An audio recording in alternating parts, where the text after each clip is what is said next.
Hello, my name is Marcus. I'm the compiler of a collection of therapy quotes entitled 1001 Windmills of the Mind, a collection of advanced self-help quotes taken from a so-called psychodynamic or the psychoanalytic perspective, which long ago, as I understand, is referred to by some or perhaps many as philosophical medicine and narrative medicine. All part of the ongoing effort to raise consciousness, our conscious awareness, whereby with our consciousness we understand our experiences as having taken place. Past tense, ED, they took place. The trauma happened. It happened. Didn't like it, didn't want it, but it happened. So our experience was lived. Emphasis on the ED there, the D. So, but in trauma, in the survival part of the brain doesn't know time. And when there's trauma, we repeat. Pain makes us repeat. Trauma in the survival brain means there's no time, so the pain makes us repeat. Infinite loop called repetition compulsion. Due to the trauma, we then repeat with the hope that we can get a better past, undo the past, correct the past, get the love that we should have received in the past. So we're dysfunctional because you're not enjoying the present. The present is just new additions of the past, hoping to get the love that the baby should have received so he can feel safe and resume his development and let his feeling self and his budding beauty, his emerging self stay with him. So his embodiment, his sense of beingness, the be, yesterday's topic about the be, the beingness, the I, the be, the sweet and inexhaustible fullness of being, ontological self, feeling self, sense of self, a warm embodiment, soulmate. We live from this kind of place, this authentic I, and from the I, all the capacities are there. Yeah, I can feel joy. So the blue jay of happiness, the bluebird of happiness is there with the I. So I feel joy, there's joy there. I can mourn losses, I can admit a loss. So I felt a loss, I felt a loss. There's an I there to accept the loss. So you can accept the reality of loss, and I allows you to do it. You need the I to admit a loss. If you can't admit a loss, complicated grief, and there's all the complications around that. And there's a whole long list of capacities associated with having your beingness, your authentic, it's called the feminine principle, the feminine element. Okay, this feeling real and alive. So the golden ball, radiance, warmth of your feelings, aliveness of your feelings, like the golden ball. That major part of us, okay, the feeling self, let's say, or your authentic I, real self I, true self I, that major part of us, which we live from, that gets frozen in trauma. Meanwhile, the rest of us develops chronologically, biologically, physically, cognitively. So you can get 10 PhDs, you can get 10 weight building medal awards, sports awards, you can throw the speed ball at 100 plus miles an hour, whatever it is. You can do all these other things. But that's the fragmentation of the soul. The main part of the soul is frozen. The feeling self is frozen. So that feeling self has been the princess. So when the princess is locked in a tower or in a coma like Snow White or like a tower like Rapunzel, or as princess morphs into a bird and flies away, or morphs into a fox, runs away, or crack on the earth, gets pulled down like in the Miss Core one. See, the Miss Core one means the core of the person. The heart of the person, the soul of the person, the core of the person, that's the I, the authentic I. So the authentic I, when Miss Core gets pulled down, that's like your authentic I getting pulled down. And you see the chasm in the earth, the gap in the earth, okay, the associated emotion with the chasm is from Pete Docter in his sequel to Inside Out film, the sarcasm. You see the chasm, the associated emotion, is the real anger around this. So sarcasm is one form that anger can take place. Now anger is the SOS, the love wasn't met. So the anger means they didn't feel safe. So the sarcasm means they didn't get love, they didn't feel safe, and they lost the soul, a lot of pain. Because you wanted to feel safe, to have your soul, you lose your I, of course it's going to be angry. One form anger takes is sarcasm. And it fits with the image of the geological metaphor, the crack in the earth, the chasm in the earth. And you can also think of the chasm as a gap in the earth, the gap meaning the difference between, or the gap between what the baby expected and when he got that gap, that chasm made him sarcastic, soul went down. Now, you see the imagery, the floor there, you can't be there. The eye's not there, there's a crack there, and the eye went down. There's like a hole there, like an empty hole kind of thing. It's deep down, it's not never totally gone. That's the pain to lose your authentic I. So the mercy is the internal pharmacy, John Off calls it. Or Emily Dickinson, the poet, Emily Dickinson calls it the swoon. So the brain floods us with endorphins to numb the pain. The pain's there, but the swoon is there.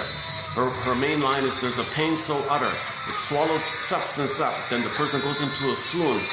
An associated, related metaphor for this idea of the swoon is the pin going in the collar. With trauma, okay, when the eye gets pulled down, the soul gets pulled down, this core, heart, soul pulled down, okay, that means What's being pulled down with your eye is the feeling, one quality of your eye is the feeling of being real and alive. The feeling of being real and alive. You don't want to feel like the velveteen rabbit. You want to feel like a real rabbit, warm and alive, called embodiment of soul. That eye gets pulled down. So the associated image for the loss of that aliveness feelings is called flat affect. So flat affect. So that means the pin goes under the collar, the emotional body goes flat, flat affect. In ancient times, in ancient Greece, that was called athymolexia. Nowadays, alexithymia. Athymolexia, no feelings for your words.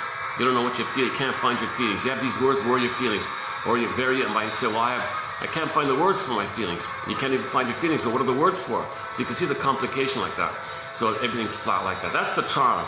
That's the charm. That's called stunted development, or dysfunctional feeling system, or affective incompetence, or emotional illiteracy.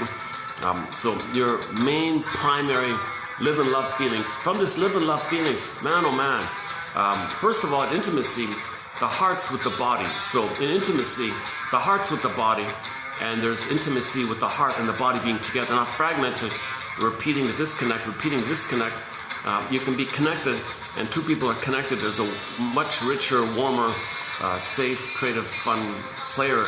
There's like a play quality called delight in each other's happiness, delight in each other's shared happiness, and there's like 1 + 1 = 3. There's a new kind of happiness that elevates the two people, kind of thing. So that's a key one with intimacy. The heart's there with the body like that. In trauma, in trauma, when the eye gets pulled down, that's like the heart getting pulled down. Miss core, same as miss heart, so the heart's not there. So in the physical relationship, the heart's not there because it got pulled down. So in the promiscuity, you repeat the repetition of the failure with the hope to get it back. You repeat what happened with the hope to change the outcome. So the present can't undo the past, but you're repeating to know what happened in the past. Repetition compulsion means you're trying to learn what happened in the past. We search for memory, we search for feeling. We're trying to know the story. We're trying to formulate, construct, find a story. Okay, it's all about, and that's consciousness, which gives you understanding of story, time, formulation, and that gives you time. So we want to now know what we could have known, so that we can ultimately, the final goal is to feel what you couldn't have felt. That's the healing side of it all, when you can feel what you couldn't have felt. Now this feeling, what you couldn't have felt, called the emotional knowing, that mother failed you, mother betrayed you, mother might have used the baby, mother wasn't around, misattuned, malattuned, mother had an agenda to get her needs met, the mother might have hoped to, the mother may have searched for a better childhood past for herself. So in her present, she repeated her past, pulling the child into her drama, hoping for a better past. To A, she turned to the baby to comfort her, or B, she shamed the baby in an attempt to know that she had been shamed by her mother. So in her battle, she's pulling in the child in her battle, and the child's not being seen, being ignored like this. So the mother does that kind of thing. Child's needs not getting met. So pin in a collar, chasm, the soul gets pulled down, the heart gets pulled down, and that means when you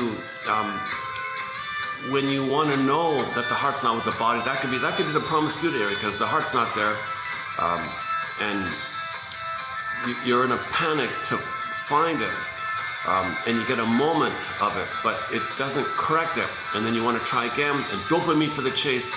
So now this dopamine idea where you want to get the heart back in the body. It's not there, so you repeat how it failed. So promiscuity, I think somebody said, you're trying to get the heart back in the body. It's not going to work, but at least you know the situation when you repeat. We repeat to get the story. We're trying to find the story. So anyways, the main line by Pauline Russell, our main author here, is that from the trauma we repeat. We're in pain. Pain makes us repeat. But repetition compulsion means you're living in the past. The present is just new additions or replays or recreations or uncanny analogies, uncanny deja vu. It's just some kind of mirage-like theater thing, like the repetition of the past. Yes, you understand the present is the present, but emotionally, in terms of your motivation, what you're after, what you're doing, it's some kind of recreation of the past. A, thinking you can get a better childhood, you get a better past. Dysfunction means repetition, compulsion, dysfunction, or fixation, repetition. All this dysfunction means you're hoping for a better past. That's a key point we discussed here on this channel about a few videos ago. This phrase, dysfunction is the hope for a better childhood. Dysfunction is the hope for a better past. So repetition compulsion is included in dysfunction because you're not enjoying the present. You're not enjoying the present. You're missing it. Every day is just new additions of the past. So, and you're doing it blindly in a hypnotic trance, like you're in a trance in a hypnoid state, just automatically repeating. It's a compulsion to repeat. The compulsion is the baby needs to feel safe with the mother. The baby needs the mother to feel safe, to have his beings, to have his I, feeling self, ontological self, at home within like quality. The sweet, inexhaustible fullness of being, the blue jay, the golden ball. And there you can apologize, make I statements, have intimacy, know what you like, path with heart, meaning, ethics, morality, virtue. And then there's fun play, creative play. When the heart's there like that, the play is safe and creative and fun and playful. And the humor is also playful and delightful, where everybody's better off. So everyone is better off like that when it's heart-to-heart related, mutual related. Now here's the thing: when that heart part, when that is all frozen very early on, in particular before 18 months, now you're in the limbic system, the survival mentality, a whole different thing there. And you might have an addiction, our song here. I'll tell you why I'm playing this song in a minute. Hold a sec. This is Beatrice Deer. Her first language is Inuktitut, she's from the Innu nation, the Inuit people. She speaks English and French. This is her doing a cover of a band called Uvavut, another Inuit band. They did a song called Money. That's the translation of it. And this is her cover of that band's song called Money. So this is a cover of Money she's doing here.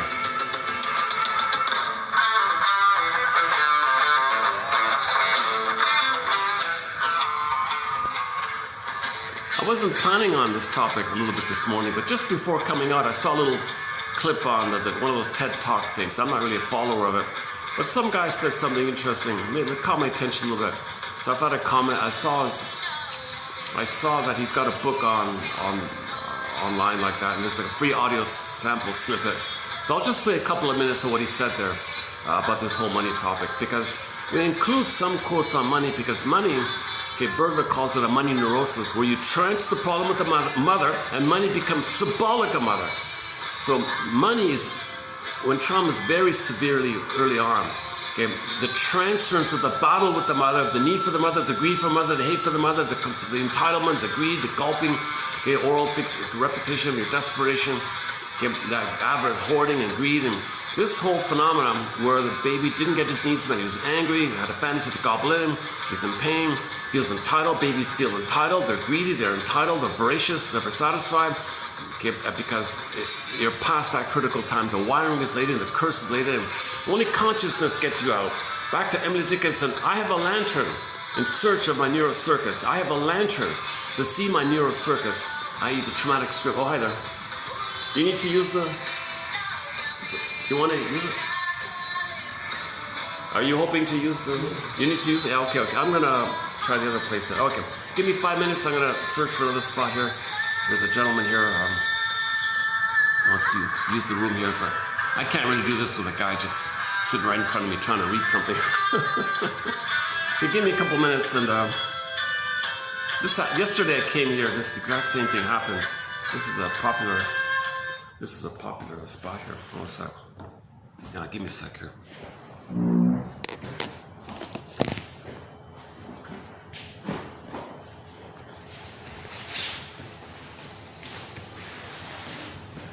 He's got priority because I'm just a restaurant guest, but I think he's a hotel guest, so I figure he's got priority.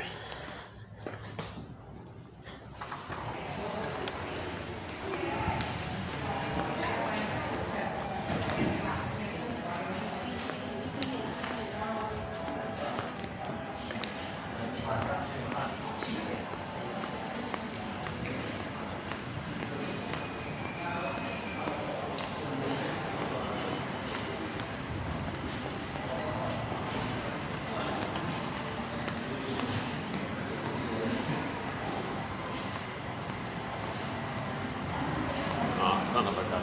It's busy here too.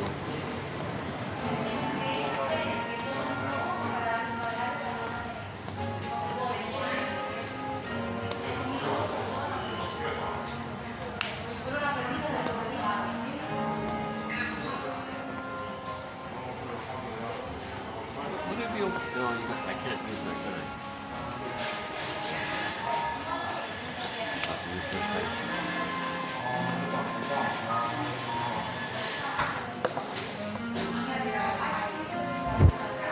should have asked him how long it was going to be. I really hate doing it in this busier restaurant kind of place. The whole staff's in front of me and the guests are all on the side there.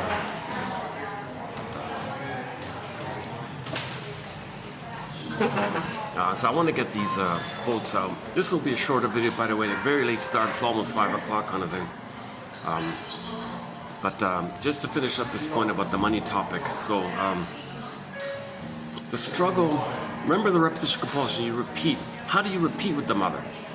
How do you repeat? So when real needs are not met, you're still looking for it. But when you're out of the nursery, how do you look for mother when you're out of the nursery, but you got the compulsion to find mother? So you look for associations of mother, unconscious or maybe conscious associations of mother. So money, okay, material things you buy, matter, stuff, okay, material things that support you, things that service you and are there for you and stable for you. Like, so you kind of associate that money offering these kind of things. So money's mother, in other words, money's symbolic mother. So you search for mother, okay. Now, this is only a symbol. It's only a symbol of mother. It doesn't change. It doesn't give you the wiring that you should have received when you're related with your mother in a warm relationship. Human connections lead to neural connections.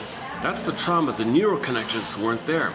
When the proper neural connections are not there, the set point in the brain of stress, cortisol, and then dopamine are way too high, and the set points of oxytocin for love and serotonin for pleasure and contentment is too low. So trauma puts you in the survival brain of chase, panic, frozen fear, frozen anger, survival, jungle, chase, dopamine, chase. And you can't enjoy anything because the set points are too low. So that's why dopamine's there to chase for mother. Dopamine is there because you're the stress of the emergency fear with the mother. You got to chase for mother. So mother hurts you and you got to chase for her. Mother, where are you? Mother hurts the baby. Dopamine says, well, look for her. Now you're an emotional fugitive from the love that you seek. You're a love fugitive from the love that you're searching for. This is dopamine. You got to chase, but the pain made you chase. So you're running away. The pain means you're running away, but the search is for her. But the pain makes you search for her. Okay, enter the clip from the Fugitive show. The character, the doctor, Richard Kimball. You see him running on the road there. The narrator in the background says, "Oh, there goes Richard Kimball. You think the road's his home, do you?" Not really. Richard Kimball is a fugitive from the justice he seeks, and the guy's running all the time. That's a metaphor. That's a metaphor for what we're talking about here. So the dopamine's got to chase for mother.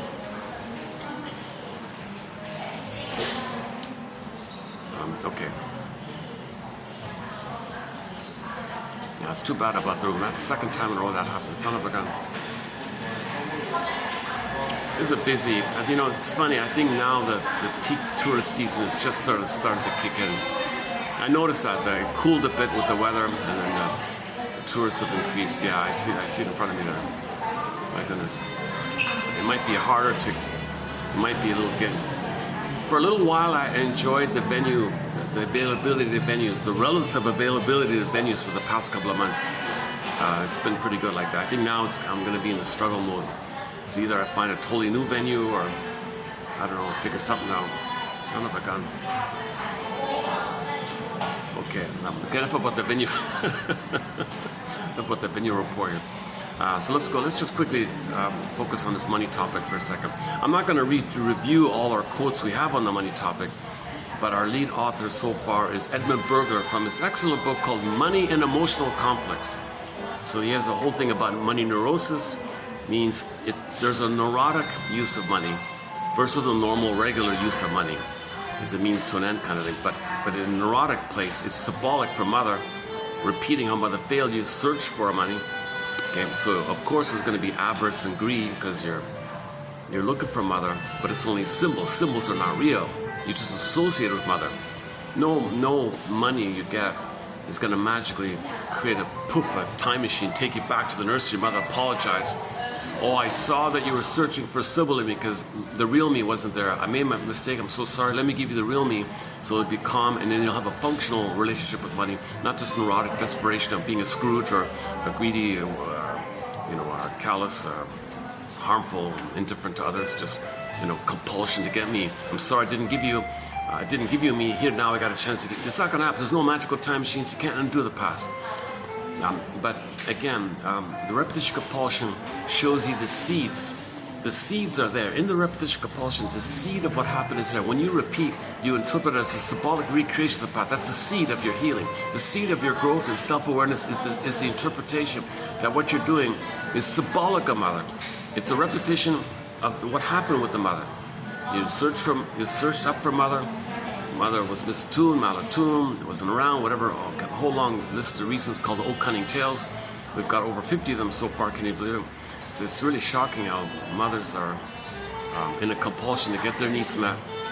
And recently from Lucy Holmes, if it's a girl, the mother might say to the daughter, when I was a baby, I didn't get my oneness with my mother. I'm going to control you, and then I'm going to fantasize that you're me getting oneness. So you can't separate because you're me getting my oneness. Can you believe it? The daughter wants to escape. How does the daughter separate? She has no power to differentiate herself, distinct herself, be herself out of the mother. If the mother's using her for the mother's fantasy, that she can still get the oneness that she needed. And this takes place, this is the unique thing with mothers and daughters. The daughter and the mother, the same gender, so the mother will turn to the daughter, oh, okay, I can easily get oneness here. I'll just pretend you're me, daughter. I'll control you. And that's me in my unconscious theater getting oneness. My daughter's very angry by this. So that daughter might grow up, by the way, with a real sense of anger. And when she gets married, as a kid, she hopes and prays she has a boy, makes the boy naughty in a jungle mentality, makes him rebellious and all, thinking the boy will be a proxy in her theater, separate and fight with the mother who did that to her originally. So those points by Lucy Holmes was covered recently. So if you go 2 weeks ago, that material is in there by Lucy Holmes. Or go to chapter 5 of her book called Women in Psychoanalysis. That's the third of her trilogy. She's got 3 books. That's the last one there. So it's all about this issue of there's an added complication with mothers and daughters. It's actually harder for daughters to separate from the mother like that. Boys a little easily, generally speaking, but there's a commonality that some mothers will turn to the child, either gender, to comfort her. So they both get traumatized like that. But the added element is some mothers really didn't get oneness with their mother, so they might control the daughter. Not so much to play the mother, but to play themselves. That's the unique thing. The mother used the daughter. You're going to be me, and I'm going to make sure you get oneness. So that daughter can never be free to be herself because she's playing the role of the mother, hoping that when she was a baby, she could have received oneness. So she's playing the mother's missing oneness. She's playing the mother when the mother was a baby who wanted oneness, and that daughter's got to play that. Remember, in the unconscious, no time. There's a timelessness quality there. Okay, anyway, back to that's the Lucy Holmes point. So let's go back to the general idea. So Janoff's one of his lines is, when real needs are not met, you search for those needs in a symbolic manner. Because what are you going to do? You got to search, you got to repeat, you got to get mother's love, but you can only search for symbols. So it could be food. Money's the common one, actually. It could be smoking, cigarettes, fluid. Okay. You associate, like stimulating fluid, well, wine, stimulating fluid. Sweetness, okay, comfort, cookies, yogurt, soft, You associate things in the present in some kind of associated manner with the mother.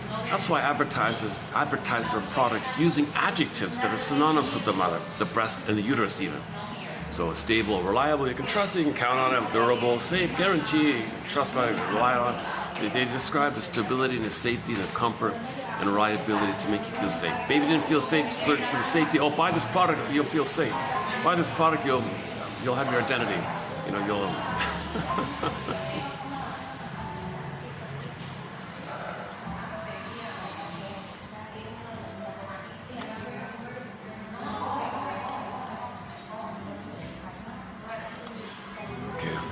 hopefully I can go back to my spot there. Son of a gun.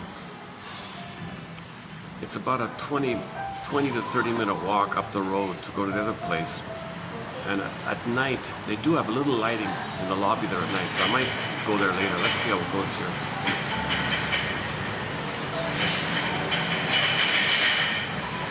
Okay, so the transference of mother, and the struggle with mother, you transfer onto money.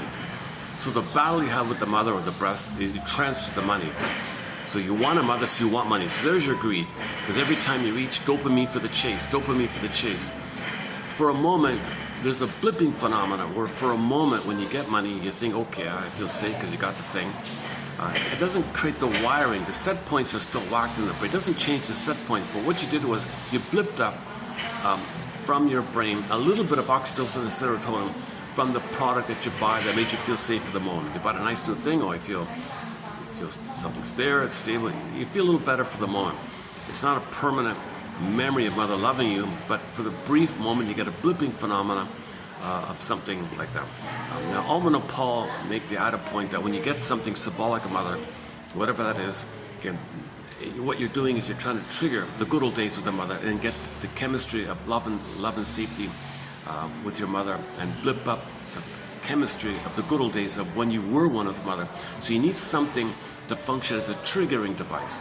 So whatever you buy, cookie, cigarette, food, money, a thing you buy, a new table, new plant, any night, a new pet, even a pet, whatever. You buy some new clothes, you buy some new material. Material means mother, matter, mother, money, mother, matter.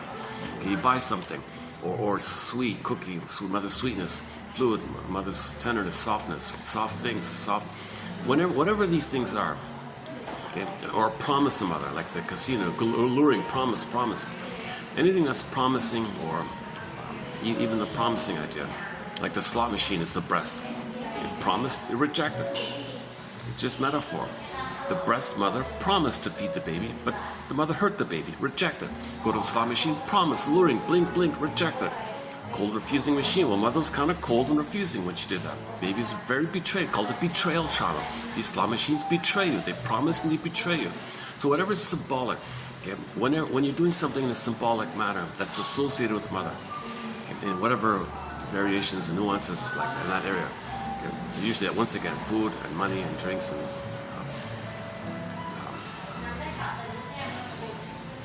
there's more oral fixations are in this topic. Jungle slogan beliefs are in this topic. A grand sense of entitlement is in this area. So the beliefs of entitlement, jungle slogan ideas has come from this kind. Either or thinking comes from there, and the search for that, or the desire, or for shadow for it, or where you want to shame someone because mother shamed you, you become the mother. You find. If it's a person and you want to shame them the way the mother shamed you, that's superiority feeling of humor, where you mock someone, laugh at them, because they're you, and you got some tension release when someone played you. You play the mother shamed you, because mother got some benefit when she shamed the baby. You play her, you at that Faustian deal, you play her, she shamed you.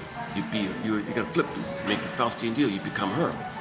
Okay, so that means when you're acting like her, you feel important, you are her Faustian deal, but you gotta sell your soul. You find someone else to play you, who's your soul, shame them. In the transition of someone else being devalued, in the tension and the release, there's a perverse humor called Schadenfreude, called the superiority theory of humor, where suddenly you feel a perverse sense of less stress. If someone is you who's shamed and you're the mother, it's a perversion of the mind, it's a sickness of the mind called Schadenfreude, or pathological joy, and that's also known as the superiority theory of humor.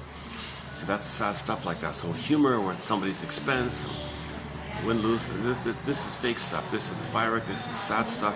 This is a tricking phenomena where the psychic structures, the person only feels tension release if someone could play their soul, which they shame. Because they're the mother who shamed them. When mother shamed you, your soul was oppressed. You project them to someone else to not know it's with them.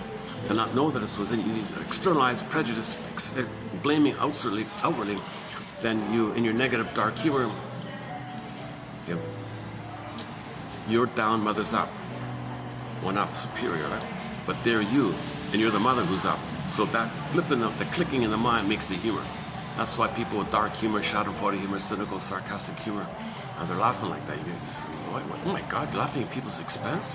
Something wrong with you? So this talk, I mentioned this because, go to the last video. I ran through this in the last video at the other place. Yeah, just yesterday I ran through this whole topic about humor. And we played a clip from the comedian, what's his name again? Oh boy.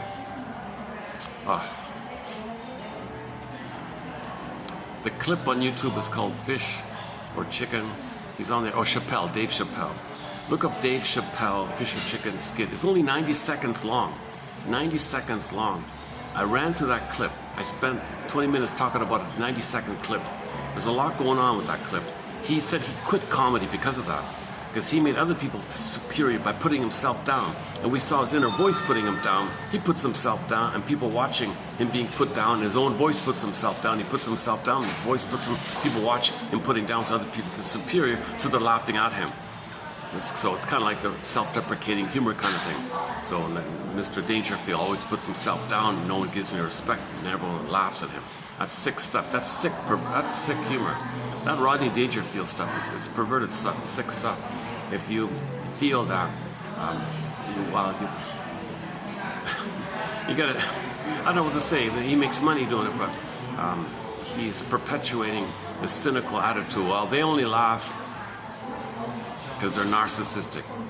They feel better when their soul is shamed. I'll play their soul, I'll shame my own soul, they'll think their soul is shamed, then they'll play the mother who shamed me, and then they see how I was shamed. They can feel like the mother who did the shaming, and they feel better being the mother complex. The narcissism is fusion, things can flip around. So that Dave Chappelle clip, there was a lot going on in there. So check, if you're interested in the comedy side of psychoanalysis, check out the last video. That's another thread in our collection. So we talk about Grotstein, about the psychic structure, about the jungle-ism. So that's why the play is always one up and down, either or win-lose, this kind of stuff. That's perversion. We're not in a jungle. Okay? For 200,000 years, we've been Homo sapiens sapien. We've developed the cortex, so we're way beyond that. But the problem is, we're a traumatized version of ourselves. So we've got a mixture, we've got a confusion like that. We're a traumatized version of ourselves. And when the baby's even more traumatized, then there's more in the jungle mentality. Narcissistic personality, bully pattern, Iago pattern, all those personality patterns. That's a reflection of trauma. If the baby's loved and goes through developmental process, he can live from the human, quote-unquote, human side of being human. Ethics, morality, virtue. And then in that place, there's a natural mutuality called Freudian Freude. Okay. Joy and pleasure in everybody's growth and happiness. Everybody's better off when everyone's better off. When everyone's better off, everyone's better off. That kind of reasonable attitude like that. And that's what the clip I want to play was about. He was kind of saying, if we stay in the jungle mentality, okay, playing Rick Emmett's song, Big Lie, we're destroying the planet as fast as we can. Or Kristen Wilson's speech, from her speech called Ooh My Soul. We're short-selling the planet for a quick buck because we're not in our body. And if you're not in your body, this is soulmate, you're not in your body, feminist's not there, your eye is not there, your core is not there, your heart is not there, with your trauma early, then you're not making sense. Okay? If you're not in your body, you're not making sense. You don't have your sense of self, because there's no self there. The self is wounded, it's frozen, petrified, turned to stone, morphed away, comas, Rapunzel, Snow White, etc. So if you're not in your body, you're not making sense. Literally, and it's disembodied discourse that's causing all these problems. Because in disembodied discourse, man oh man, you got greed, Italianic justification of entitlement, jungle slogan, I'm entitled, okay, prejudice, okay, your own anger at your mother rebounded at him, poof, to monsters of the id. Okay, from the baby's point of view, that's a huge unknown.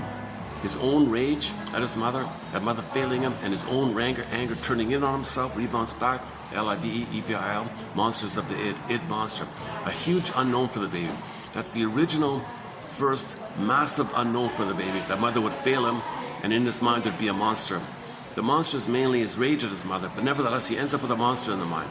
So later on, okay, if something's a little bit unfamiliar to you, okay, you're apt to be down on what you're not up on. So unfamiliar, fear the unknown. Something you're not familiar with, bing, bing, bing, bing, bing, bing, bing, Pavlovian dog, okay? It's triggered up inside. When something's strong inside, you see it out like that. So now you think the other one is the image of your own anger attacking yourself. It's on the unknown one. And then now there's one theory of prejudice like that. Now you feel justified in self-defense to plunder the place or whatever. So we've got to talk about the pillage and plunder system. Oh boy. We have an 8-hour video, 7.5 hour video on the 48 symptoms. It's now 49, a homo traumacus, as above, so below. So this whole idea about our behavior outwardly is a reflection of the inner state. So the inner state, mother plundered our home, mother gave us poverty, so we plunder outwardly, and there's poverty out, and there's debt outwardly.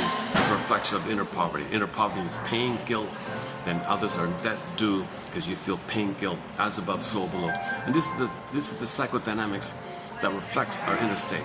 So we're plundering the planet to repeat mother failings. Mother hurts us, we plunder. Mother hurts us, we plunder. And we're in this loop like this. And the only way out of it is to pause, shine a lantern, story, narrative, mourning, get back our feelings, firebird, phoenix, okay? The death of the old ways, the birth of new life. That means you feel again, you love again, you feel again, and now you're normal and you can calm down and do things like mutual growth, which is what the clip seems to be about. Okay, the clip I'm going to play, I don't know the guy, I just found him this morning. Maybe it's cynical, maybe it's a strategy, because this very same guy, he's a billionaire hedge fund guy, this guy. And he's heavily invested in the whole robots and, wants to, I think he spends billions of dollars. This guy him and his friends spend billions and billions trying to create human robot interface. Oh my God, so this guy's sick if he's into this. So I don't know, maybe I gotta pause it there. I don't know fully the story. I just glanced at it like in a millisecond. What's the deal with this guy here? Because I was in a rush like that. So I got a huge question mark. What's the agenda here? I'm always suspicious when I'm a little suspicious when people seem to be heavily dosed on meds and things. I'm always a little suspicious because it's a covert anger if you're really depressed and raged like that. So he talks in a very, a little bit in a angry, slow, controlling, knowledgeable, yes, but probably very entitled like that. Anyway, so this billionaire hedge fund guy has a clip on you. Maybe it's a PR stunt. Look at me, I'm a nice guy, I'm not so bad. Maybe he feels very guilty of what he's doing. Maybe he wants to cover it, cloak it, camouflage it, sugarcoat what he's doing by giving some informative, we can do things better. I've got a way we can do things better. Let me tell you a little thing so we can do things. So that part, if that his sales pitch part, I want to focus on. Whether or not it's a cloak for some darker thing about him, I don't know. But let's just focus on his PR little bit. So I just want to focus on the PR bit and isolate it for a moment out of the broader context of what it's about. Because the idea is worth looking at anyways.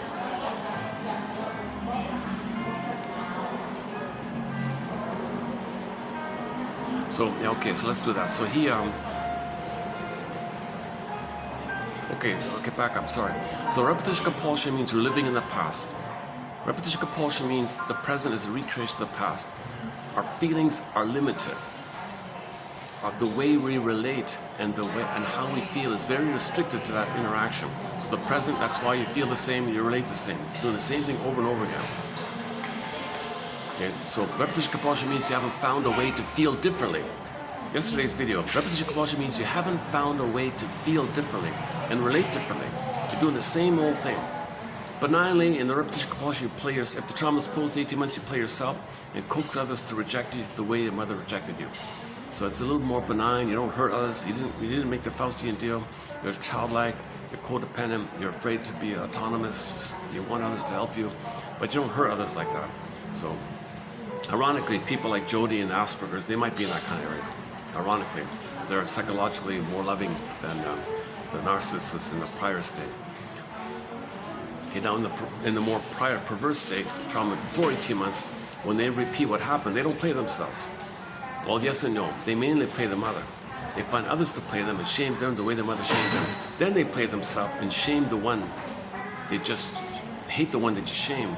Because the one they just shamed first was them, poof, there's the mother.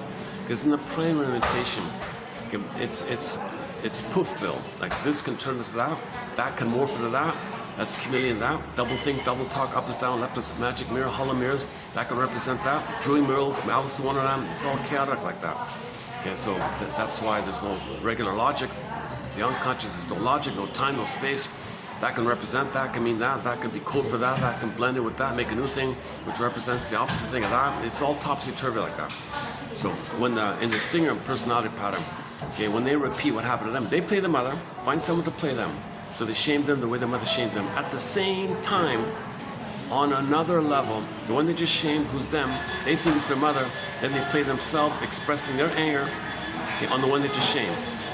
So they shame someone that hate them. Can you believe? They just, in that place, with the eye, when the eye's not there, there won't be empathy or feeling for others. They can't apologize. There's no regret, no apology there. They're in survival. They're master liars because you don't have an eye to tell the truth. You don't have your feelings to tell the truth. So you gotta lie because it's always survival like that. That's why you never know what they mean. You meant that? No, magic mirror. No, they meant that. No, I meant that. You thought that? Haha, look at you. I meant that. What's wrong with you? I meant that. They can flip-flop things, and they're always ahead of you. Catch me if you can. Now you see me now. You can't call. They have an answer for everything kind of thing. It's equivocation, a flip like that. You got when you listen to these characters, it's really it's really subtle. Like, whoa! Like I listen to somebody talk. Where'd that come from? You gotta listen to these little slips like that because this guy, yeah, I heard one recently like that, where I thought maybe this guy's told an interesting story about his childhood, very convincing, makes sense, and then suddenly said a very violent kind of thing. I thought, whoa, wow.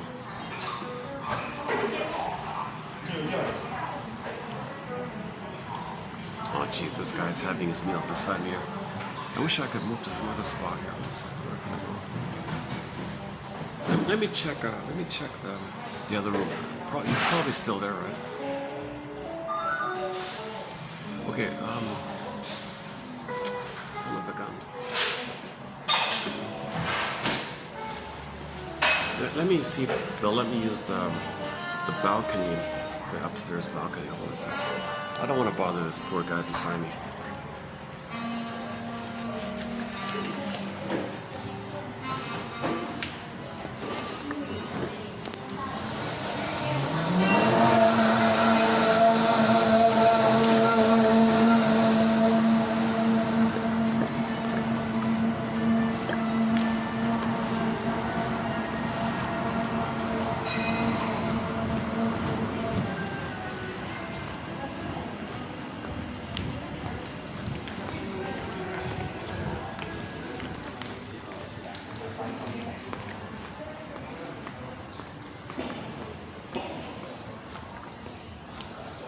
He's still there, right?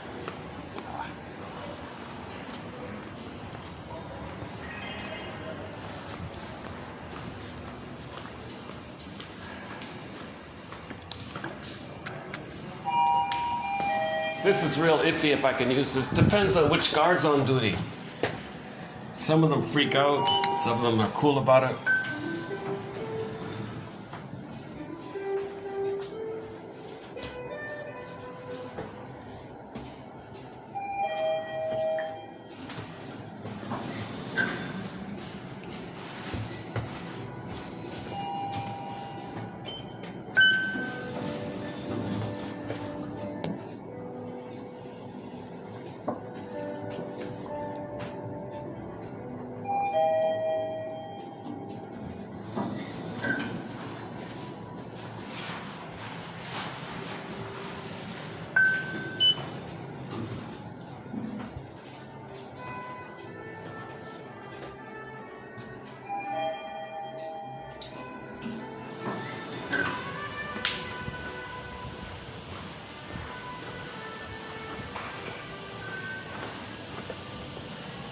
Oh no, there's a meeting here, eh?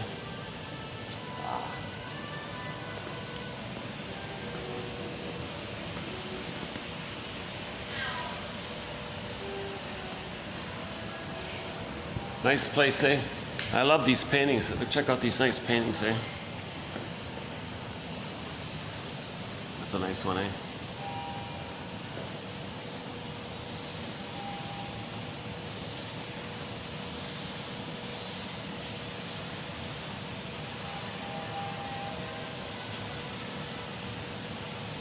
And they got a set of them, 4 of them.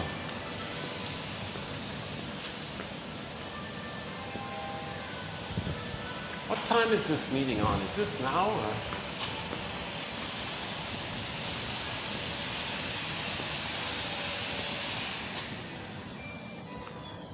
Can I sit outside in the balcony? Sorry, son? Can I, hello? I heard a voice here. Hello?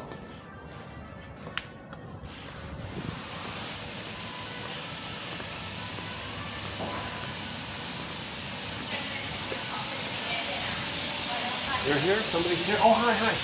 Can I just sit outside for a little while? Yeah. 20 minutes, half an hour, maybe? Sure.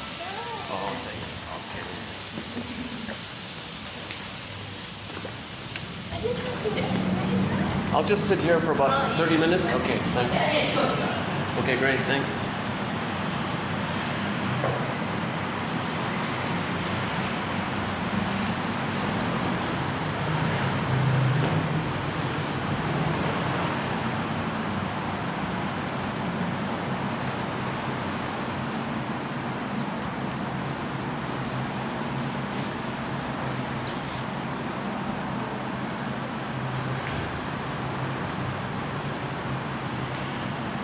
How's the lighting here?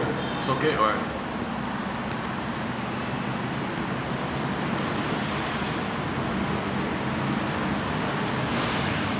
In Bergler's book, Money and Emotional Conflicts, you'll see the chart there. A healthy use of money, and he's got a list there, and then in a parallel on the unhealthy use of money, the neurotic use of money called money neurosis. So the dysfunctional use of money. So he goes through things like, you know, like the spendthrift, for example, or the bargain hunter one, or the success hunter. These are greedy, or where money is just some kind of symbolic message about the problem with the mother. Like the spendthrift, that's the easy one. The spendthrift is they're dirty. They buy a lot. How's it going again? No, the ones who give a lot, the overly generous ones. So they're giving all the time, expensive gifts all the time. They can't afford it, but as if to say, that's what I wanted. I'm showing what they wanted. So others of them, they want to give a lot to them to say that's what they wanted. That's called the positive magic gesture, not so bad. The negative magic gesture is where the guy was very stingy and deprived his own family even. So, well, you're me, I was deprived emotionally, I was love-starved, you're going to be financially starved. It'll be a symbolic reflection of my love starvation. So he won't give because his mother never gave to him. If the mother never gave him love, he won't give any kind of money to his kids or something like that, kind of. So we covered that one there with the Scrooge character. And the one about the bargain one is he had to haggle immensely because he felt entitled to receive and to be given, and he felt entitled to get the most at the. He's supposed to get as much as possible at the best price because he's entitled to receive. So he's always looking for mother. So the world is mother, and mother should give him. So, and if they don't give him, he gets angry. Come on, give me, give me. So he's haggling. So he can never buy anything at the regular prices. He must haggle to the lowest price, even if the other person suffers. And so one vendor said, I want to get rid of this guy, this obnoxious, annoying, nasty guy. He gave it to him at a loss to him, just to get rid of him. He said, aha, I won, victory. So this guy said, I got it, I extracted mother, I extracted love from mother. So he squeezed the vendor in a poor way, but he felt like a fiery victor. I got mother's love. It's psychotic stuff. He's operating from the template. So he goes around like that. And there's other ones in the book.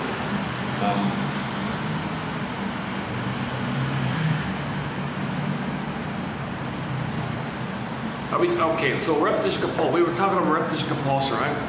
So it's a cry for development. It's a cry to develop. You didn't develop. The pain is who couldn't develop. There's a real pain if the baby can't develop, the child can't develop. It's pain to lose your embodiment. The chasm, the psychic pain, numbing. So you want to go back, get a better outcome, so you can resume development. The present isn't a past, but again, that part of the brain doesn't know time. My goodness. Check out. Oh yeah, okay.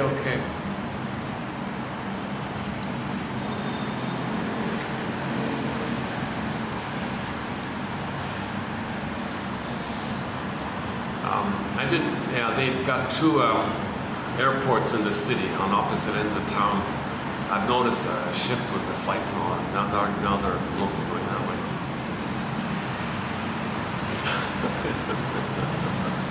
Okay.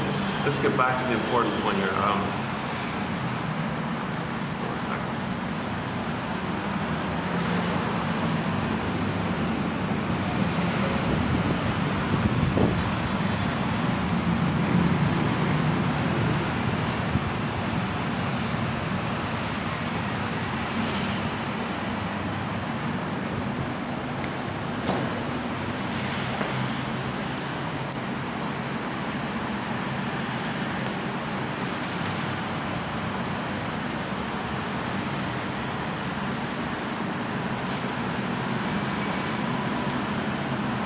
If you go to the shorts section, for about 6 months ago, you'll find those shorts on the money section, on the money book.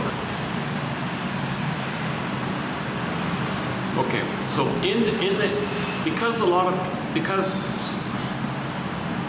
because we're in plunder mode, that means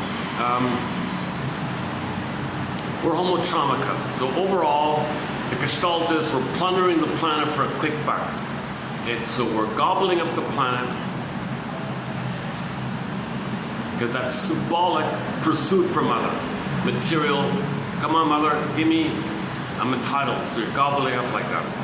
You don't care about the effects because you don't have mutuality for the effects of others. You feel entitled to receive, entitled to receive.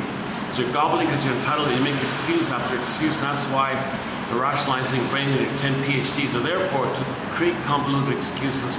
To say it's okay, what you're doing is okay. So you have all these excuses. You don't want to face the excuses. You don't want to face how you're lying to yourself because you've got to protect the lie. To gobble, because when you gobble, that's the hope for mother. Now when you get the hope of mother, that pushes back the pain because either it pushes back the pain or you blip up the oxytocin and serotonin above the level of where the pain is, so you feel better when the love hormones and the happiness hormones, chemicals are up above it. It goes down, you gotta gobble, get it up again. It goes down, pain, chase, dopamine, gobble, pursuit, okay? It puts up the chemical, happy chemicals above the painful chemicals. It's only a blipping thing, like a bopping thing, so you gotta chase, dopamine, chase, bop up, chase, bop up. So we're in this chase, bop up mode, and it's all pain management. So we're plundering a planet to manage the pain of mother hurting us, in a nutshell, kind of. So, and you can see the reflections of it. So mother didn't give us sweetness and nurturance, so we deprived the soil of the nurturance of the food. Mother didn't give us good food, so we deprived the planet of food. So the planet's like us. Mother deprived us, we deprive everyone and ourselves of the good food. Mother did that to us, right? Mother gave us bad air, didn't get proper oxygen. When the baby's delivered on the back, the legs up, doesn't get enough oxygen, or there's complications at birth, or mother's smoking while pregnant, baby got up. So we pollute the air to reflect we didn't get proper air. Okay, so on down the line. So anyways, the overall thing, it takes 7 hours to go through all that. The overall thing is we're plundering to affect the mother plundered us. Repetition compulsion. When there's pain, we repeat. So we repeat because we want a better outcome. We want a better past. We're hoping, because that part of the brain doesn't have time, we want mother's love. So we repeat for mother's love. We repeat for mother's love. But the present isn't the past. So, but the seeds here, the hope is, when you identify a repetition compulsion, you know the story of the past. Find the story, articulate the story, do the grieving in the morning, the phoenix, the firebird, the emotional knowing, get back in your body. It's called the morning process. So it's all about the morning process, and we gotta find the blocks. We gotta spell it out. We gotta formulate it. Okay, so the world is a kind of spiritual kindergarten, Diderot says. And we're all bedazzled infants trying to spell the word love with the wrong blocks. We gotta formulate with the right, spell it out. We gotta spell it out, articulate, formulate, put words to it, right? So we're looking like that. So when you repeat, it's our attempt to find the right blocks to spell the word love, to spell understanding, to spell what happened, to spell out what happened. And we don't have the right blocks, so we're searching for it like that. So these quotes. Okay. And so that's what free association is about. That's what guessing around is about. That's what we're reflecting and thinking about. Could it be this? Could it be that? That's what. So free association is the main way we do it. Free associate what comes to mind, and then when you wake up and you get some dreams, that's you free associate from what you remember. That also helps make the unconscious conscious. Remember, the unconscious to conscious means the unconscious timeless, trauma, timeless. Conscious knows time. You want to put time to the timeless.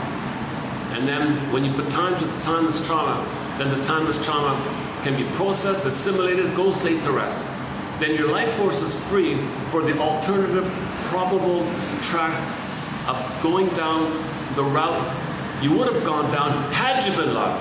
So when you mourn, you're saying to yourself, you know what, if I were loved, oh, hang on a second. She said okay. No, you want me to go? So, right? So we have to... Okay. All right. Just give me a minute, 1 minute.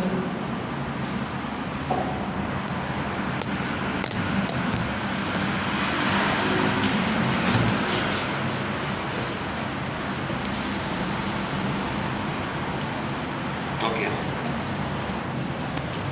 I was afraid that's the same guy from. I was afraid of that already. This happens sometimes when I can't find a spot. You need to care for the rest of this one, right?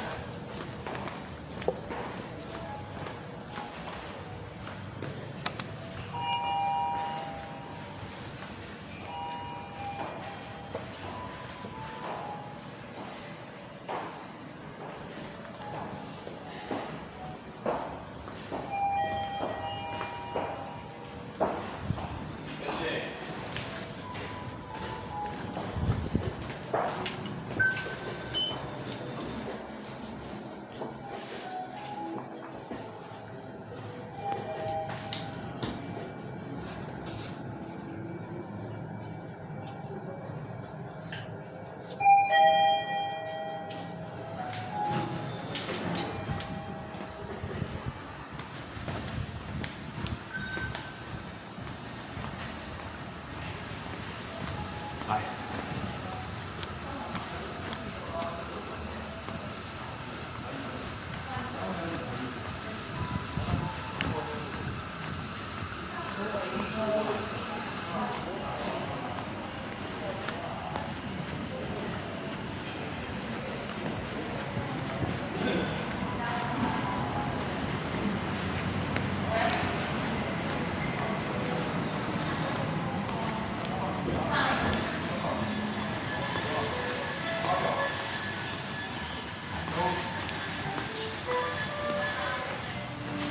Oh, they just left, huh?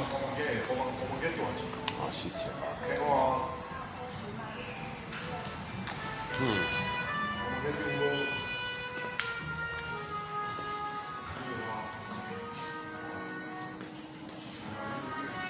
Is it okay with you if I sit here?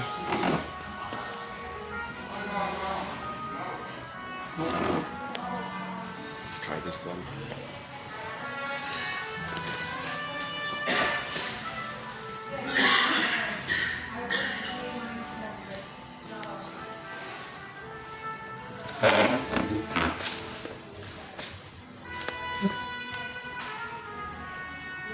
Let's just try this for a bit then. Yeah, he's pretty intense, that guy up there. He's pretty serious guy. He was eager for me to get in. I'm waiting for the elevator. Can't you wait a second? The moment the ping, go in there. I see it already. I'm waiting. You can see him. Some people are kind of tense. He's a pretty intense guy. That's my second run-in with him. Son of a gun. I was hoping I wouldn't bump into him again. That's why I didn't come back here, because he was so... This second time, he was a little mellower. Yeah, even though he's intense, he was a little mellower, this guy. So I feel a little triggered by that. The first comment, fine, I left, but then the second zinger he gave me like that, Jesus Christ.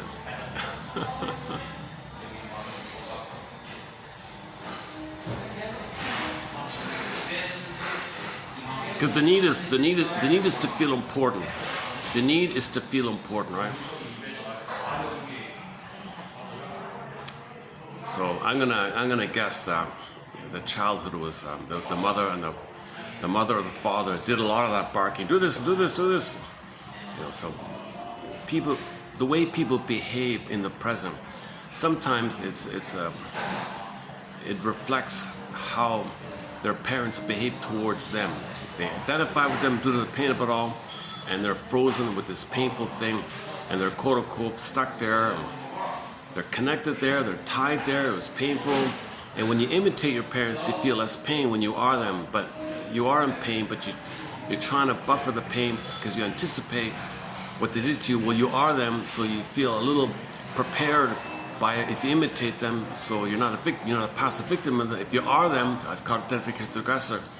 So this whole dynamic of, so we have a thread called Identification to Aggressor by Sandra Ferenczi, okay, called the Faustian Deal, the Faustian Pact, the Faustian Bargain, like that. And the Talionic issues in there, and the negative magic gestures in there, and then the Schadenfreude and all the other stuff. And all the personalities prior to 18 months, when the fusion's still there, are going to come from there. You know, yesterday with the chocolate biscuits, it looked a little messy, but I tried to provide the map of the mind, of the narcissistic mind, with the biscuits. You got the two fused here, the two fused just psychic splitting, versus the codependent where there's a differentiate, but there's two splits. So you got self like this, or like this and like this. It's supposed to be like two golf balls, like two circles. So 3 stages like that. So.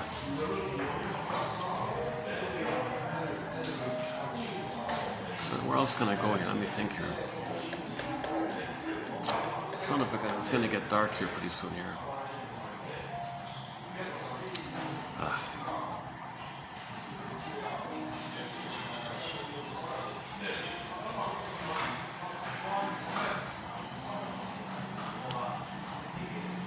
Do you want to?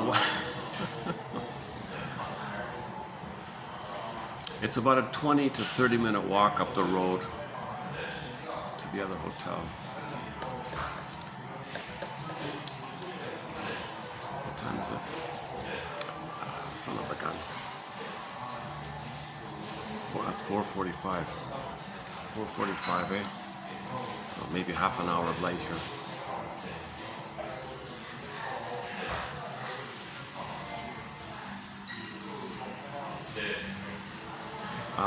So let me just comment.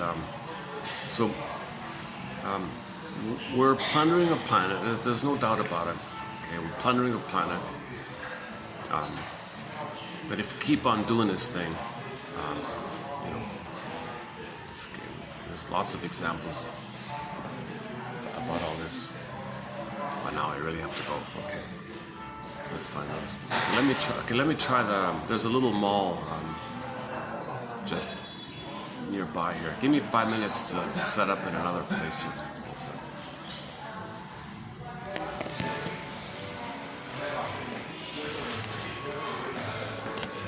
Let's sleep down there.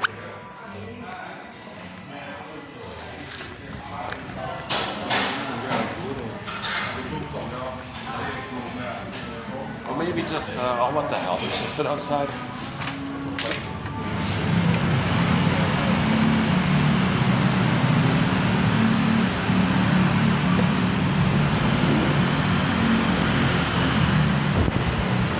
Okay, let me just finish outside here a little bit. I haven't even done the quotes yet, so this might be a two-parter then. I guess this will have to be done in 2 parts. Son of a gun. Okay, can I play that? Will you hear it if I play that clip? Let's see.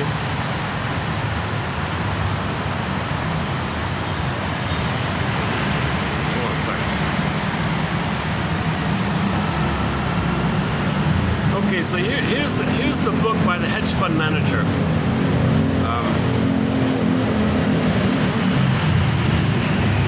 Now I just found it this morning. I don't know the full details, but there it is. There, it's called A Tale of Two Economies. So I think a lot of people have heard about this. You've got the material or the real economy, like things we make, coffee cups, tables, chairs, the things, practical things you see, you make it, or the services, people cut your hair kind of thing, serve you food. So there's the quote-unquote real normal economy where people do stuff and do goods and services like that. That's called the material economy or the real economy and like that. Okay. And then and you have another kind of quote-unquote economy whereby you want to oh boy, even it's suddenly filled up here all of a sudden. Okay, let me go to the mall. Hold a second, and then I'll see if I can play this little clip here. They've got a free audio. They got a free audio sample up in here, and what he was saying was the quote-unquote speculation, financial economy like that. They don't make anything. They just short sell and profit off the real economy. So they want to siphon up the value of the real economy and live off the real economy. Now, the financial economy is meant to support the real economy, to expand the real economy, then everybody gets better off like that. But it turns out, in reality, this financial quote-unquote speculation, derivatives, credit swap, whatever you call them, and all that kind of financial side of things.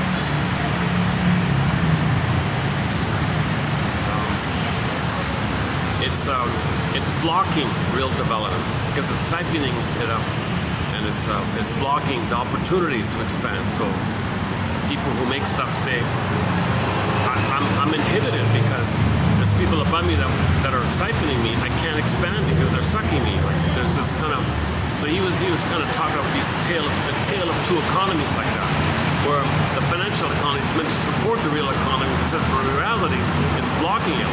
So what do we do here? So he says, all you got to do is charge point, what do you say? A fraction of 1%. Not even 0.5%, something like 0.2% of what they do. Just tax them with that.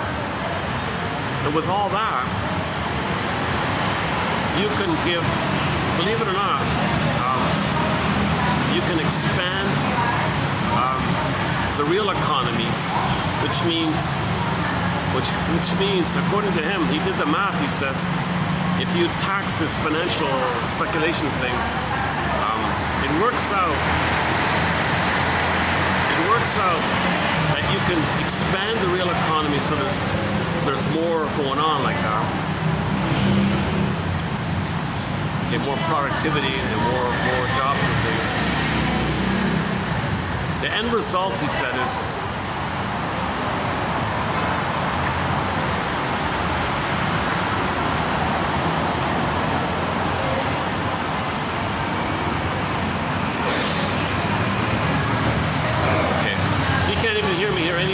noisy here, right? Let's go to the mall for Pete's sake. Yeah, hold on.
was taken.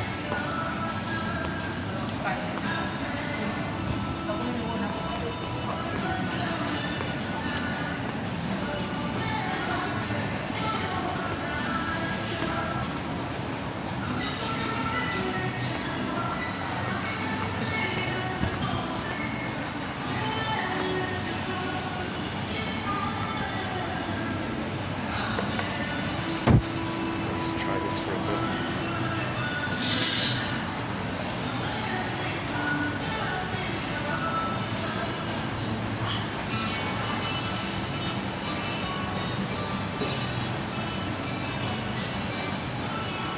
Okay, where are we here?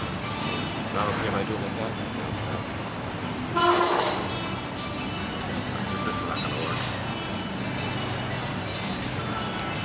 Oh boy. Yeah, I'm gonna have to do a two-parter. My goodness. Let's see if I can play that audio clip anyways. Let's give it a try here. Let me take it up here.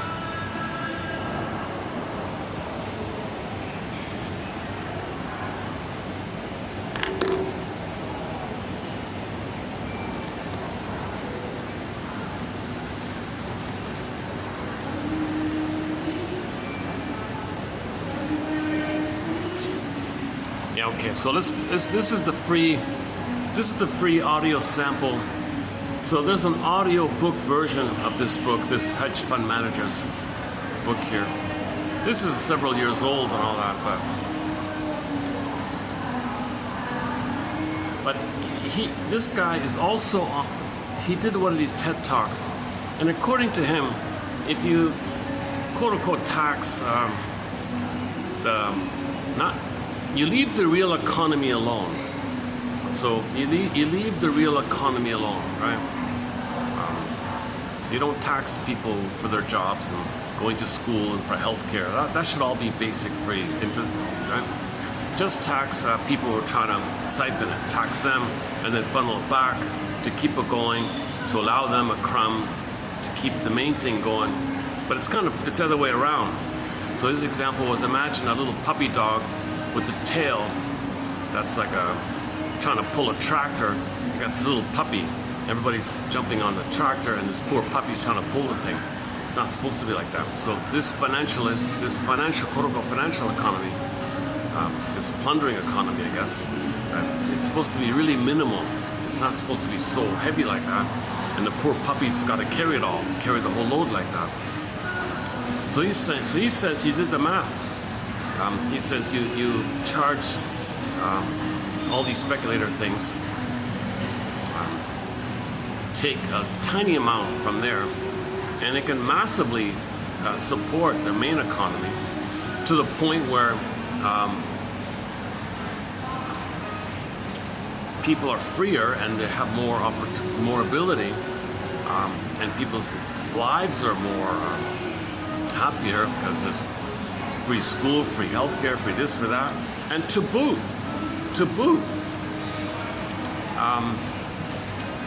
he says you have the best of both worlds, because you can give everybody, according to him, the math is 24 grand. Everybody gets a universal, all around the world, a universal 24 grand a month. You can do it. Plus, whatever employment people have above it, that's all bonus for them. And they might even get more. If it's a minimum wage job, they might even get more or something. So rock bottom, everybody gets 24 grand, and everything's free. Tuition, school, health, everything's free, and everyone gets a check for 24,000. And it can be done if the big if is the speculators allow or are willing or go along with or do it or voluntarily do it themselves. All right, fine, 0.2 of 1% we'll give up every time we do one of these exchanges, kind of thing. So this is a way to diminish, immensely reduce to its proper size, I guess, this kind of siphoning thing, and feed the real economy, or what he calls the material economy. So you want to get the material economy going and just have this sort of financialization system kept to a minimum. So the way to do it, he said, is to, if somehow there's a willingness to tax 0.2 of 1% on all those transactions they engage in. Yes, some of them will suffer. Yes, they'll complain, some of them. But at the same time, he said, those very same people can then be a part of the real economy and do well in the real economy. So they can just shift over to the real economy by owning companies in the real economy. So you can just shift things. So instead of a puppy pulling a truck, you can have a truck with the puppy in it. So he says it can be done in his book called The Tale of Two Economies. Okay, so here's the audio clip. Let's see if you can hear it. Let's see if you can hear it here. I'm gonna increase the speed. Let's do how about 1.4 seems to work. Okay. The narrator speaks slowly, so I'm gonna speed it up to 1.4. 1.4 here. It's only, how long is it? 3 minutes or something?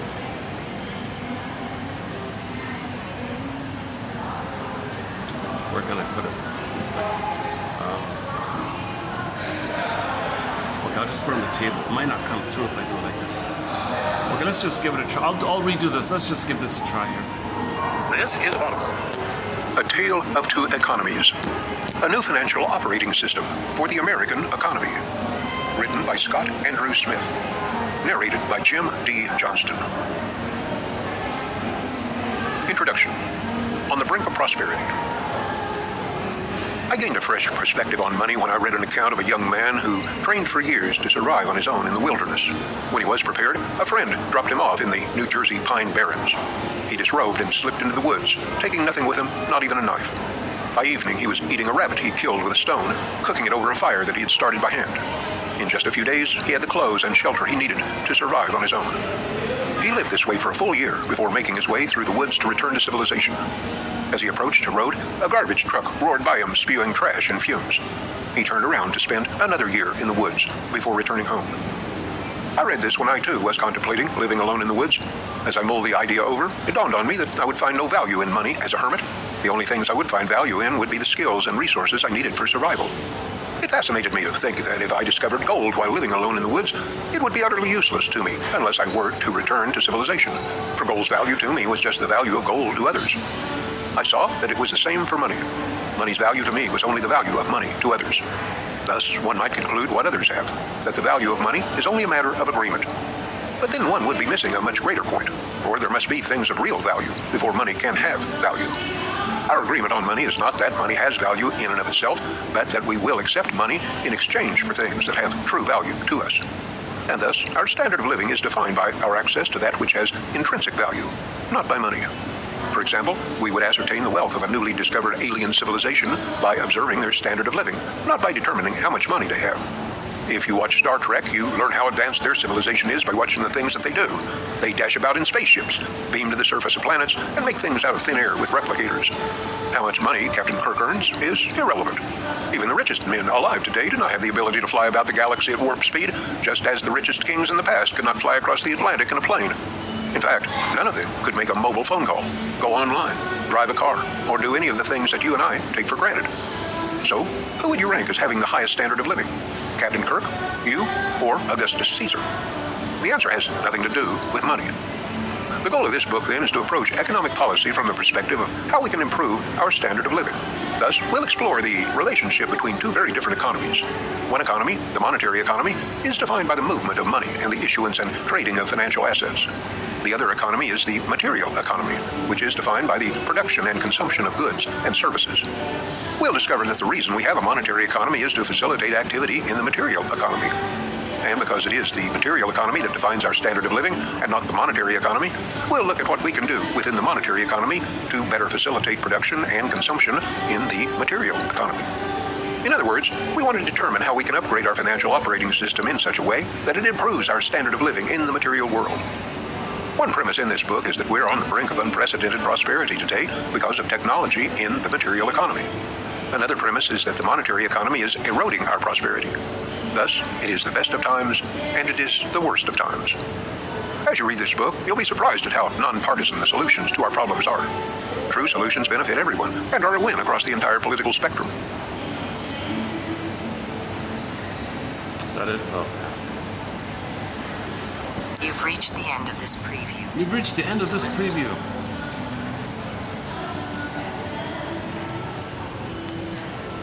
Now, I'm not sure if he's talking about, you know, the people who plunder the 20%, they can live without money. Like, so you gave the Star Trek example. That was a little thing on me. Oh, Star Trek, oh yeah, and then everyone else is suffering. So you plunder the planet, but the people doing the plundering don't have to deal with money because everything's free for them. But, or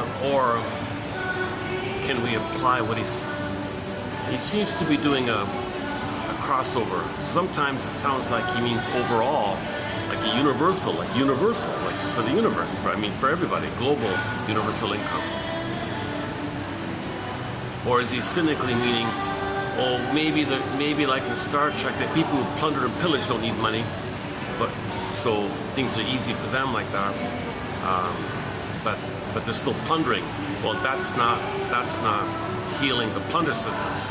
So obviously, this is silly. If this is just if this is just rearranging the deck chairs kind of thing, we don't mean it like that.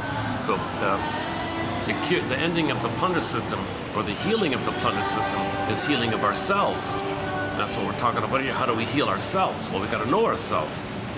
Guru, how do you spell guru? G-U-R-U. Know thyself. Who's the you? The you is wounded. The authentic you, the being that's the real you, is wounded. So we want to know this woundedness.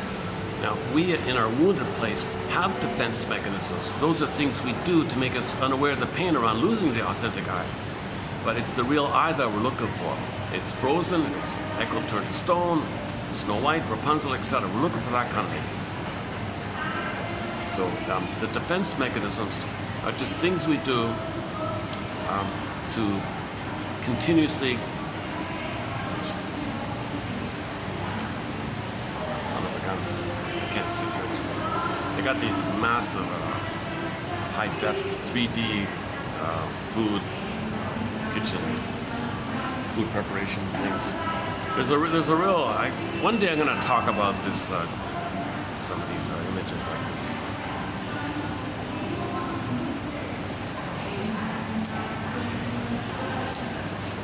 Just right there. How am I going to do this? Okay, one possibility. Hold on a second. Let me try something.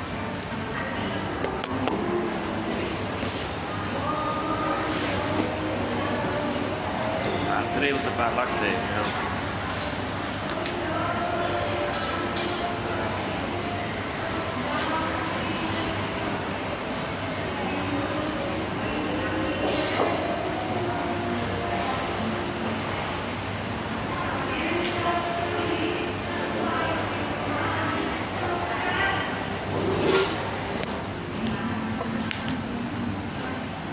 Oh, you're still recording?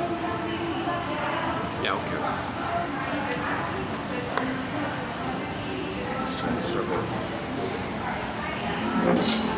Today's, very embarrassing. Today's a really, I've had some lucky videos. The park were good videos. I've done a lot of good videos. I've been in a good space. I was feeling good. I've done a lot of excellent videos lately. Some of the best videos are done lately, I think. Today's one of the, today's really definitely an exception. My goodness.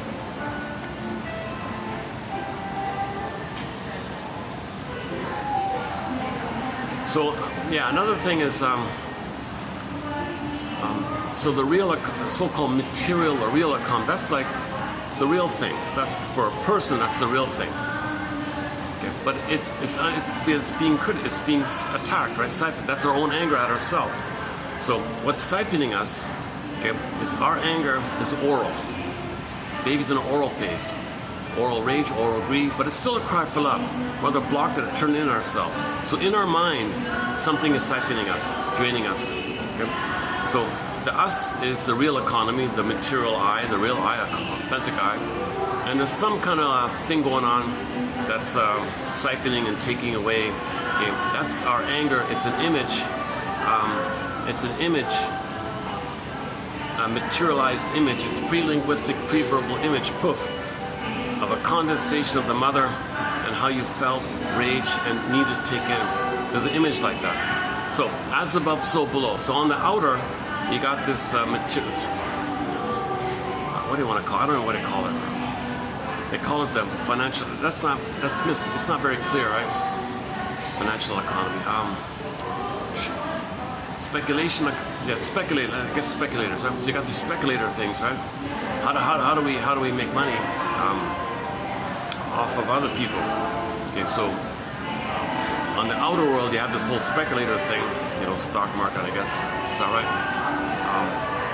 You know, trade here and hedge here, insider trade here, and plunder here, and pool your money and plunder them. They're going to suffer. We'll get a lower price, sell at a higher price. All this kind of gamery, trickery, and hedging it like that. And now you got computers and high-speed trading. You got all these little trickery kind of thing to plunder the real economy. So that's on the outer world, right? That reflects the inner world, the inner mind. Okay, that we have an image of a guy with the horns, the Medusa, Minotaur, Wicked Queen. Okay, that's just an image of a rage, reaching for love, but it turned to rage. Rage is a cry for love, but it became destructive at some point when the baby was desperate to gobble him. Now he's desperate, so that's a devouring quality. Or maybe, for example, the baby might bite the nipple. That's his rage, his desperation to make the mother stable. While he gets angry, punishes him. So now now the whole thing turns in on himself. So in the mind, there's a monster attacking him called the inner persecutor, vampire. Yeah, inner vampire. Yeah, we never used that one before. Inner vampire like that. So in the mind, there's a cannibalistic oral and rage image in the mind called the inner critic, like that. And it's draining us. It's in the Twilight Zone, it's the howling man, right? The howling man, guy with the horns, basically. So that's the feeling that there's something inside of you is criticizing you, is diminishing you, telling you you're no good, you're not worthy. So it's weakening you and it's attacking you like that. So that's sort of in the mind like that. And then we do things to distract ourselves, and then we create on the outer. We materialize on the outer from the template of the imprint on the inner to know the inner. So the outer behavior is a reflection of the mind. As above, so below. So the outer, that you see that the guy's clip there, the speculator economy plundering and draining and blocking and hurting the real economy, or the material economy, that's like within us. This inner critic is diminishing us. So you want to build your inner material real economy. The inner critic says no. So enter Masterson's axiom. Self-activation triggers abandonment depression, which leads to defense. Okay, so you want a self-activation. So on a personal side, the person wants to activate from his personal side, right? Real economy inside, real life inside, real initiative inside, real self inside. You want to do that, even just to heal, even just to find yourself, something authentic about you. That's the real economy, your real personal economy within. When you initiate from that kind of place, okay, that's going to trigger, okay, the memory. The mother rejected you, you're afraid, your fear turned to anger and rebound and it's attacking yourself. That's called abandonment depression. So real self-activation triggers abandonment depression, and then whenever there's pain, you do some defensive things. So the defensive thing is to communicate it by recreating on the outside to make you unaware that it's on the inside, at the same time to know it's on the inside. So that's where I'm kind of going, I think, with this idea. This as above, so below. So we have 49, actually, come to think of it, this could be number 50. This could be the 50th example of as above, so below. This idea that in the mind, there's the speculator economy, the vampire attacking you, okay, attacking the real economy, your material, your soul, you, right? So the soul is your. So for the person, you got the real self and the soul. Okay. In the outer world, you got the real economy or the material economy, people making things, and services, like in the mall, basically, right? Yeah. So like, let's say like people, all this stuff in the mall, it's like the real economy, right?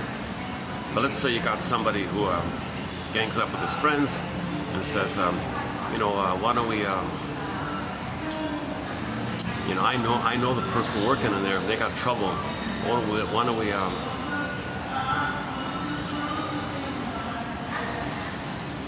Why don't we wait a while, and I know he's going to be desperate, so we'll buy when he's desperate.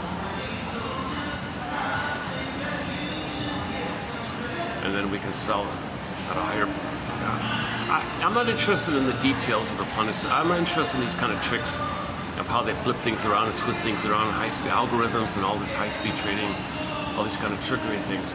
It's all ultimately designed, okay, by the ingenuity of the baby's need to receive mother's love. So the baby is very intuitive to look for mother, reach for mother, find mother, but he's in rage. So this is kind of coming from this unconscious kind of place. That's why it's also subtle, these little tricks. You know, when a place is plundered, you don't know who did it. The shell behind the shell, and this company owns that company, and they own that, and that owns that. And Mr. Phillips says everybody owns everybody, so you can't trace it to anybody because everybody owns everything. Okay, so he said you have all these, everybody owns shares in everybody's shares, so like everybody's sort of intertwined in this kind of thing. And Mr. Phillips said that amongst this network of plundering, they nominated amongst themselves 200. He said, according to him, it's 200 people who call the shots in this area, and everyone just surrenders to these top 200 people like that. You don't know who they are. You don't know their name. They switch the name. They switch the shell company. Shell this. Shell this. Shell this. You don't know them.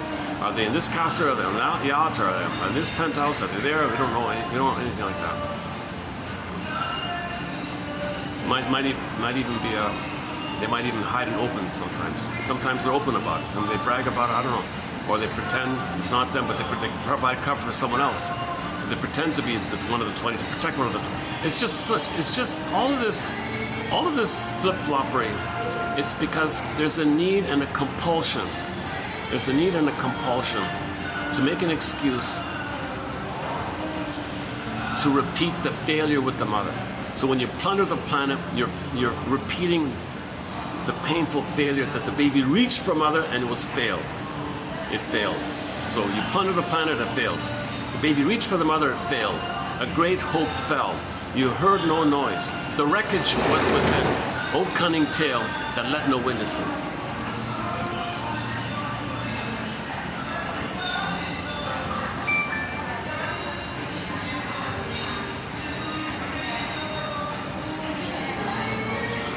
I finally figured this mall out. This is sort of a bit of a tourist. It seems like this is one of these touristy kind of trap kind of places. Things are really expensive. You're not getting. Doesn't seem like you're getting much for it.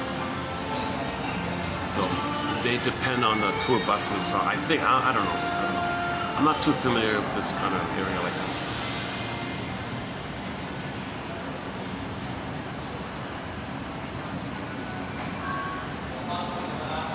It does have the vibe here is it's a little I don't know, it's a little kind of like what I went through with that guy earlier, a little like that.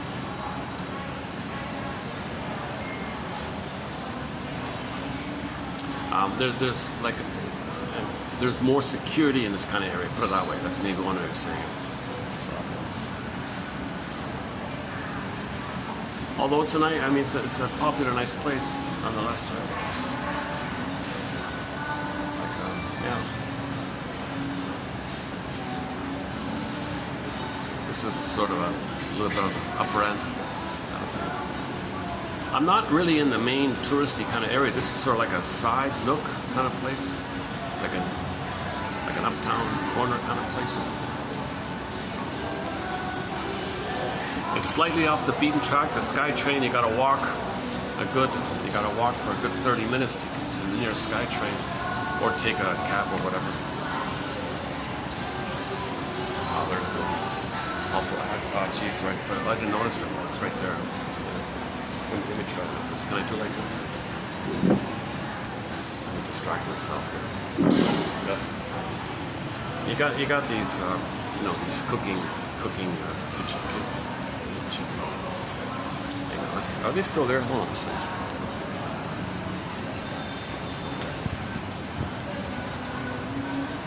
Maybe I can shift it a bit.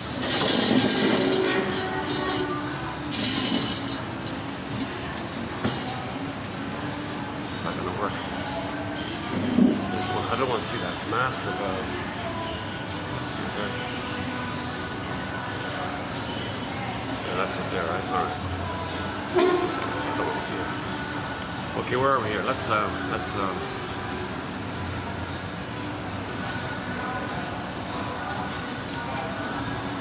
But just in terms of what he said, like on a practical level, that it's possible that everybody on the planet can have free housing, free schooling, free education, free health care, and it's set up whereby people are going to want to work, so they'll get a bonus, and that'll be enough. And that'll be enough like that. So he did the numbers, he crunched it all out, and it can be like that because there's enough technology to make things for everybody. And he said he interviewed factory owners. Oh man, producing things is no problem, but I just can't get it to them. The things are blocked like that. You know, I can make the frozen pizza machine. Oh, I can crank those out endlessly, but I just can't distribute it. I just, you know, it's like something's blocking it. That's what he meant. The financial economy blocks the real economy. It siphons and blocks, so it's diminishing, and the tail is getting heavier.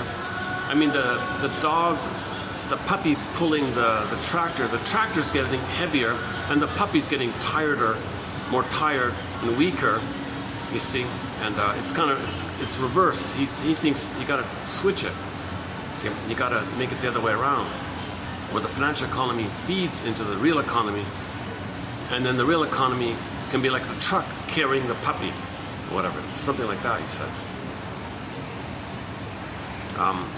His metaphors, his approximate metaphor, not a very good metaphor, but his approximate metaphor was apparently in New York. I think most people have heard this. In New York, before the cars came on the scene, everybody was using horses, right? But it got to the point where the horses were treated very badly, and they were dropping dead on the road like that. And they had all these dead horses on the road, and it was a lot of hard work too. 15,000. What did he say? 15,000 a day horses? Was that right? Did I get that right? Some absurd kind of thing that you got to clean up, and the dead horses. What a mess! And they said they didn't know what to do. They just kind of left it like that. They said, we don't know what to do here. Nobody knew what to do. Apparently for a while, no one knew what to do. Okay, then it turned out the car came on the scene, so that kind of thing. So he said, we're kind of like in that like that horse thing.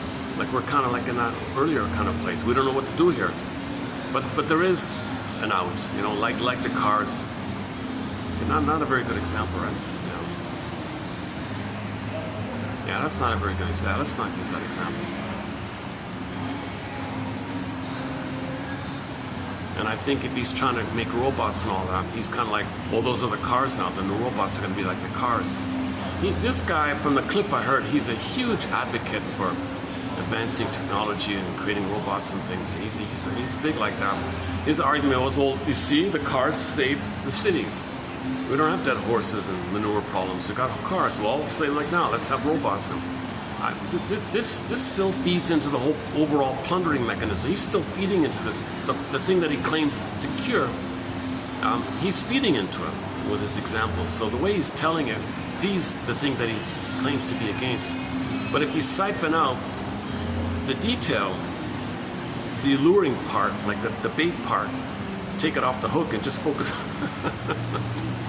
like a bait and hook kind of thing. And it does seem to be, maybe he's right. Maybe if the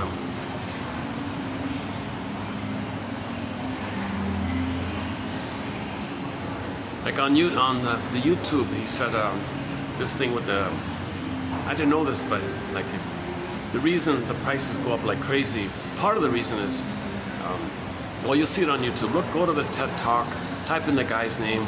What's his name again? Smith something. Real or not real? I don't know. Probably not even real, right? What's his first name again? Oh boy. Something Smith. The middle name's Andrew, is that right? The first name was, hang on. It's hard to find, you know, it's not easy, he has a very common name, so it blurs up with other people with the same name.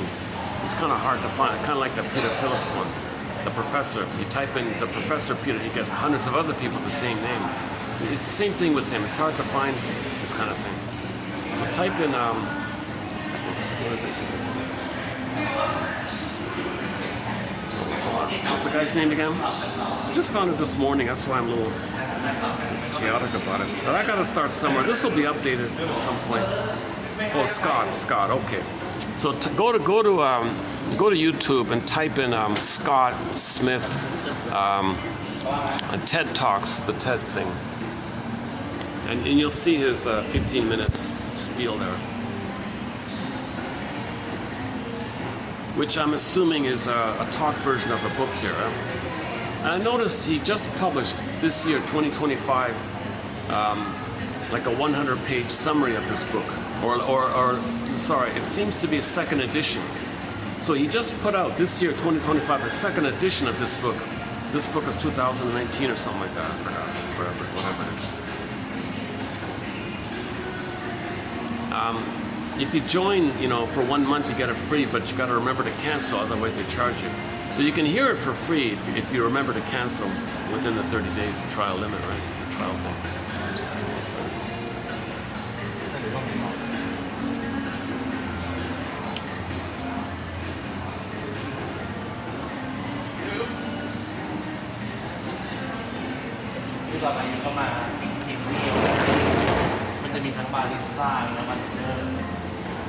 Oh, I see. Oh, they finally found this. Just beside me. There's one little space here that's been space inquiry, and I was here a year ago. It was still available, and now they rented it. So finally, somebody rented this space here.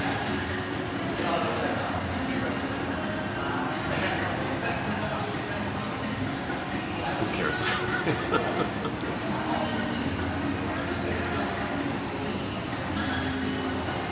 Oh, I see. Maybe this is part of the appeal of this little area is the medical enhancement thing, right? Full body contouring experience. Oh my God. Oh, I see. Oh, is that what that is? Oh, just beside me there's a plastic surgery thing, I think. Yeah, obviously, right? You don't see it directly, but I'm guessing that's what it is. That's real sad. We talked about seduction as power. Women want seduction, to jiggle, even if it's fake. Never mind, men are imprinted on the breast. So women know men are traumatized at the breast. So women can have power if they jiggle the breast. Men are spellbound, hypnotized. That's their power. Seduction as power. And then now they hook them in. Then they get what they want. Do this for me, do this for me. They get supply, narcissistic supply. You see? So women doing this also have a need to get supply from others. So they're still trying to get attention and admiration from others because mother didn't give them attention and admiration. Mother didn't see them and mirror them and accept them, but they can get men to accept them as symbolic of mother. So male attention will be symbolic of missing mother's attention. So women, maybe a daughter didn't get that, so they grow up, how do I get it? Well, one way is seduction has power. Okay? You get this full body contouring experience. Yikes. Jeez. It's kind of sad, huh? I think I saw one lady do jogging with these exaggerated, like bowling balls on her chest or something. She's, oh my God, isn't that painful? Looks kind of. See So the desire to have the allurement, the power, is greater than the inconvenience. That must be. They must, on a scale like they figure it's worth it, I guess, to have the seductionist power. So that's a real emotional need to get mother's love, but symbolically it's male attention. So attention from men will be symbolic of missing mother's attention. And we had a quote about that, the woman who didn't want to breastfeed for this purpose. So she wanted to go to the office, jiggle the memories, jiggle the bountiful teeth, the men were spellbound, she controlled them. The husband was heartbroken that she wouldn't breastfeed the kid. And he said that was the end of their marriage. That was the beginning point to the end of their marriage. Because he was heartbroken that she wouldn't be a mother to his own child, son or daughter, I forgot. And then he said he couldn't change her. Why don't you feed our child? Oh, give him the powder stuff, give him the plastic bottle, don't worry. You're kidding me. No, the baby needs you. Don't worry, it'll be fine, fine. I read the magazine, the powder stuff's okay. No, that's not it's not just about keeping them physically alive. There's an emotional feeding, an emotional sweetness, and a relationship he needs. You know, I'm too busy. I'm enjoying this power. I've never had this power before.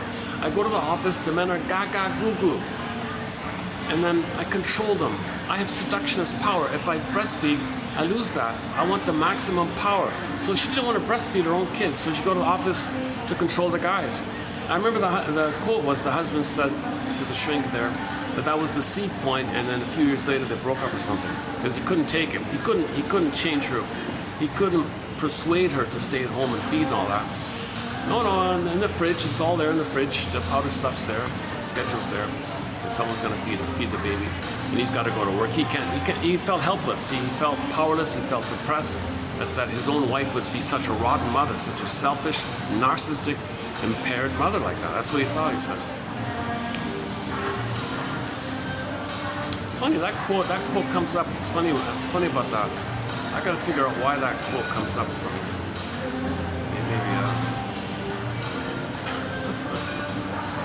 Maybe there's a feeling. Maybe it triggers some kind of betrayal. I feel myself. Like I also had a narcissistic kind of mother like myself. Obviously, I wouldn't be doing this way. Oh, look at that. Oh, jeez. These ads are so infantile. These ads are so... It's a whole... This stuff with the advertising, a lot of these... It's called part object rating, using symbols of the nipple and then transfer the nipple onto, this whole thing. My goodness. I didn't want to see it. It's still there. How do you avoid it? I've got no other place to go, really. Anything like that. Okay. So I don't want to see it on the side like that. Okay, finally I can block it.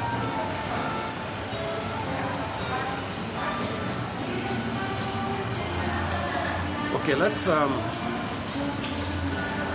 Beatrice Dear, our song about money. So this song is about money.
favor.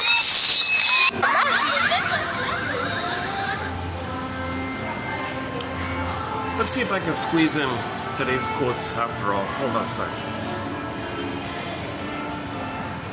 Okay, so Paul Levi Russell makes it clear. Repetition compulsion is not learning theory. You learn how to ski, that's learning. But repetition compulsion is some kind of, he calls it like some kind of systemic internal bug or glitch. You know, so like a clicking, you're repeating, clicking, repeating. You're not learning anything, you're just repeating blindly. So there's a difference between learning theory and repetition compulsion. My skiing improves. I can see that there's some learning. The repetition compulsion, in contrast, appears to be education. Oh, back to that clip. The beginning of that clip was, he said, it's what about money, back to the money one a bit. He said that it's what people agree on. Like people agree to use something, right? Like gold or paper or whatever. So that's something to keep in mind, right?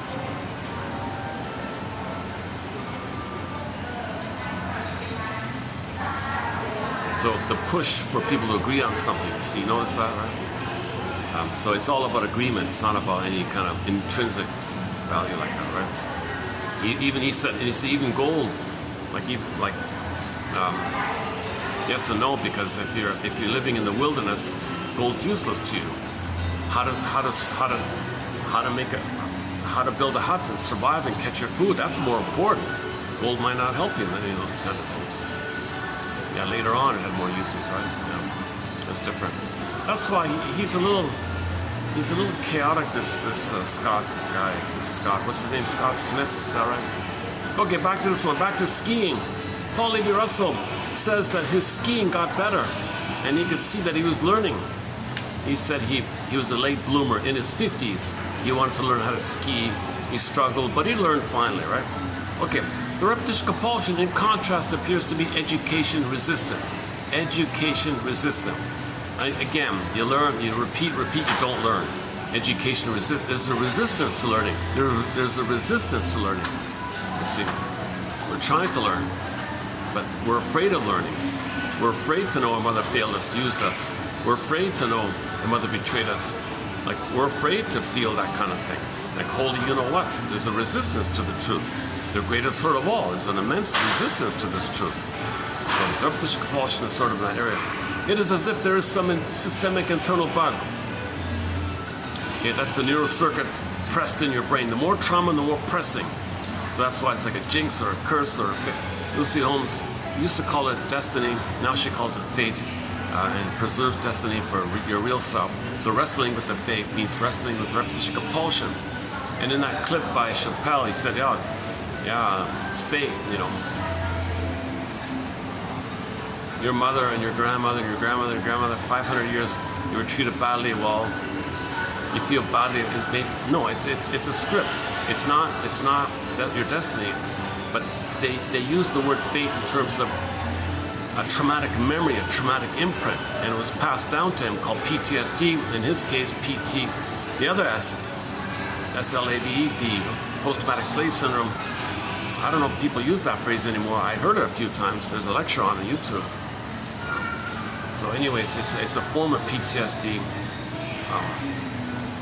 It's the PTSD version of people who were treated so badly for hundreds of years like that. So that's what the voice in his mind was talking about, this lawyer. And in that voice in the mind said, no, it's fate. You got to put yourself down to please others. They feel better when you put yourself down. People only feel better when they see their soul put down. You play their soul, put yourself down on their behalf, and they feel better because they play the mother who shamed them, and they want to play the mother who shamed them. So you play them, and they play the mother, and they feel better. So this is the superiority theory of humor. People need to feel relief only when they one-up their soul. So you play their soul, put it down on their behalf, and they feel one-up because they're the mother. Replaying the imprint, the mother was one-up, and she got the power and some benefit of shaming the soul. This whole dynamic. This is perverse humor, shadow-footed humor, dark humor, sardonic humor, cynical, sarcastic stuff. This is humor at people's expense, like this. So he said, well, okay, fine, you can laugh at me and you feel better, okay? This all kind of...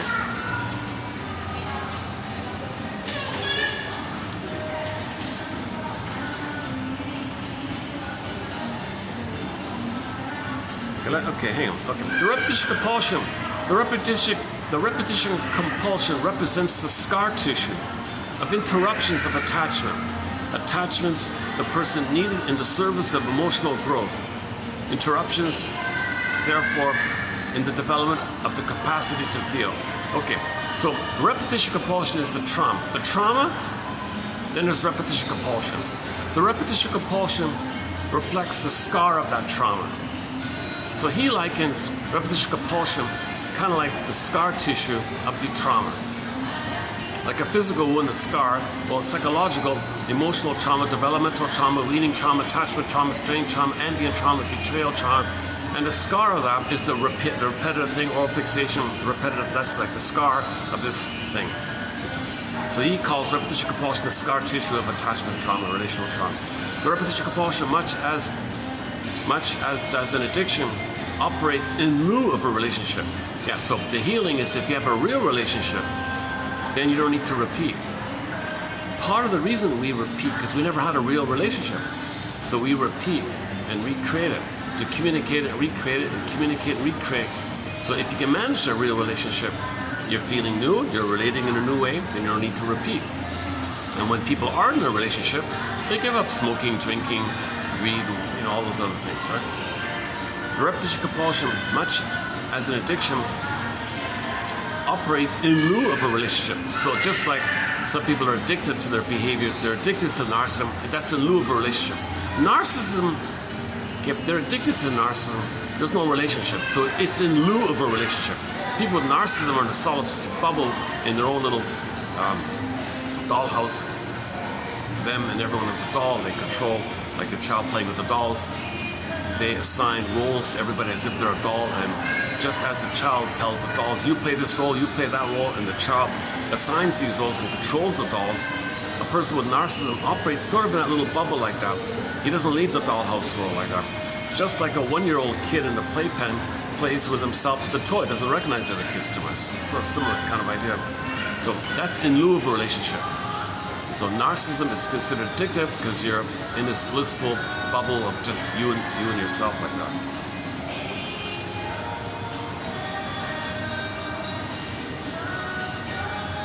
The only client, okay, let's oh,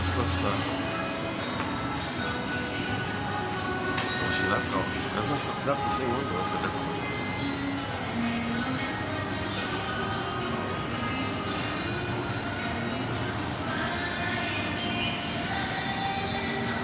Okay, so there's a few more points about it.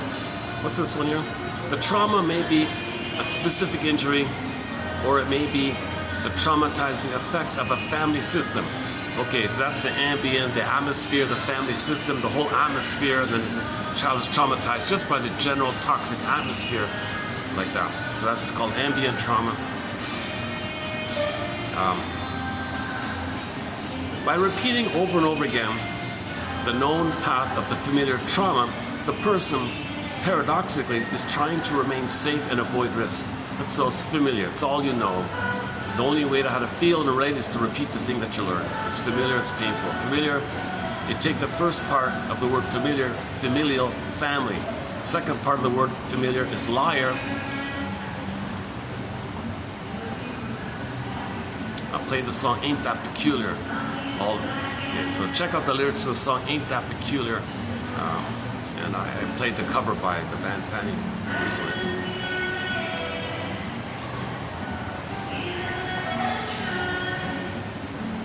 The real risk, says Paulie B. Russell, consists in genuinely giving up the repetition and all that involves. That's the challenge. That's the challenge, right?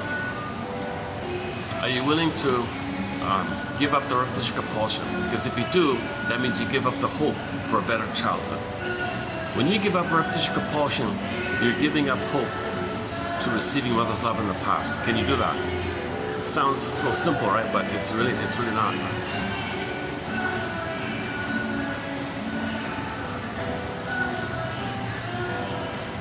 Also believes that the person may reproduce the original trauma in some way, or may reproduce the disruption of attachment, which is a feature of it. Either way, we can be sure that what is reproduced is what the person needs to feel in order to repair the injury. So we're trying to feel. You need to feel this. You repeat in an attempt to feel. It's hard to feel it. We couldn't feel it back then. You repeat it, maybe now you can feel it. If you feel safe, maybe now you can feel it. That's the healing. See, the baby's hurt, he can't feel it. Okay, earth opens up, feelings went down. You repeat it, maybe now you feel safe, the feelings come up again and you can feel it. That's sort of it in a nutshell, right? Baby couldn't feel, repeat until you can feel. We keep repeating until we can feel it, then we're healed, right?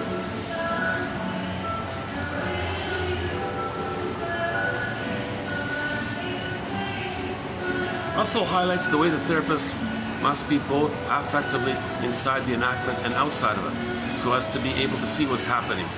The role of the theorist and therapeutic writing is to give a map, a guide to the city that enables us to recognize down the streets we are walking, when we are on a roundabout, and when we stand at the crossroads. On this journey, Paul Libby Russell is a lively and engaged companion.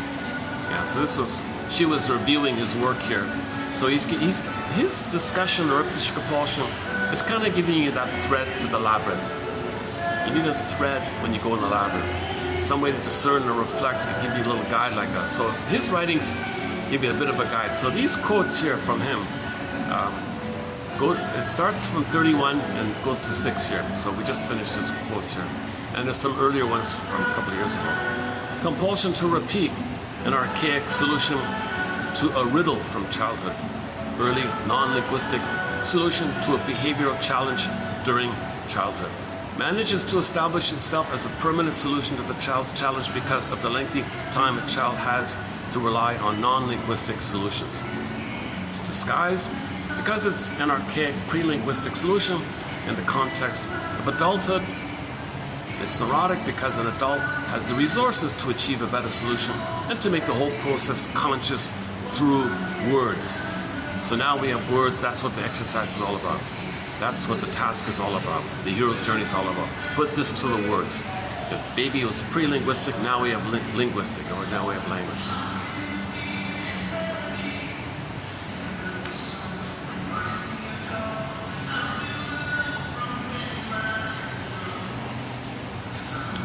While repetitions are unanalyzed, their defensive purpose remains hidden because the old conflict, it quote, solves is only partially solved.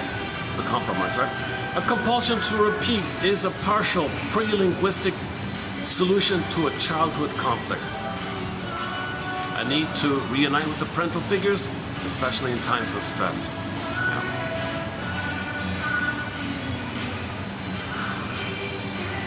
So repetition compulsion, you can also think of it as a compromise, it's like it's a hope for mother, that's the compromise. It's the failure with the mother, but the hope with the mother, failure with the mother, hope with the mother. So it's a bit of a compromise like that because there's still some chance, some hope. But it's a relentless hope. It's a persistent, stubborn, relentless hope. And you got all the dopamine to push you for the hope, to push back the pain. Hope to push back the pain. Hope to push back the pain. So this is a pre-linguistic way the baby managed the trauma, what we're talking about here. Now as an adult, okay, you want to put words to it to get out of it. Okay. When you put words to it, you're getting out of it. If you don't put words to it, then you're kind of like, metaphorically speaking, just feeding into it, i.e. giving the machine oil and gas and the machine is still running.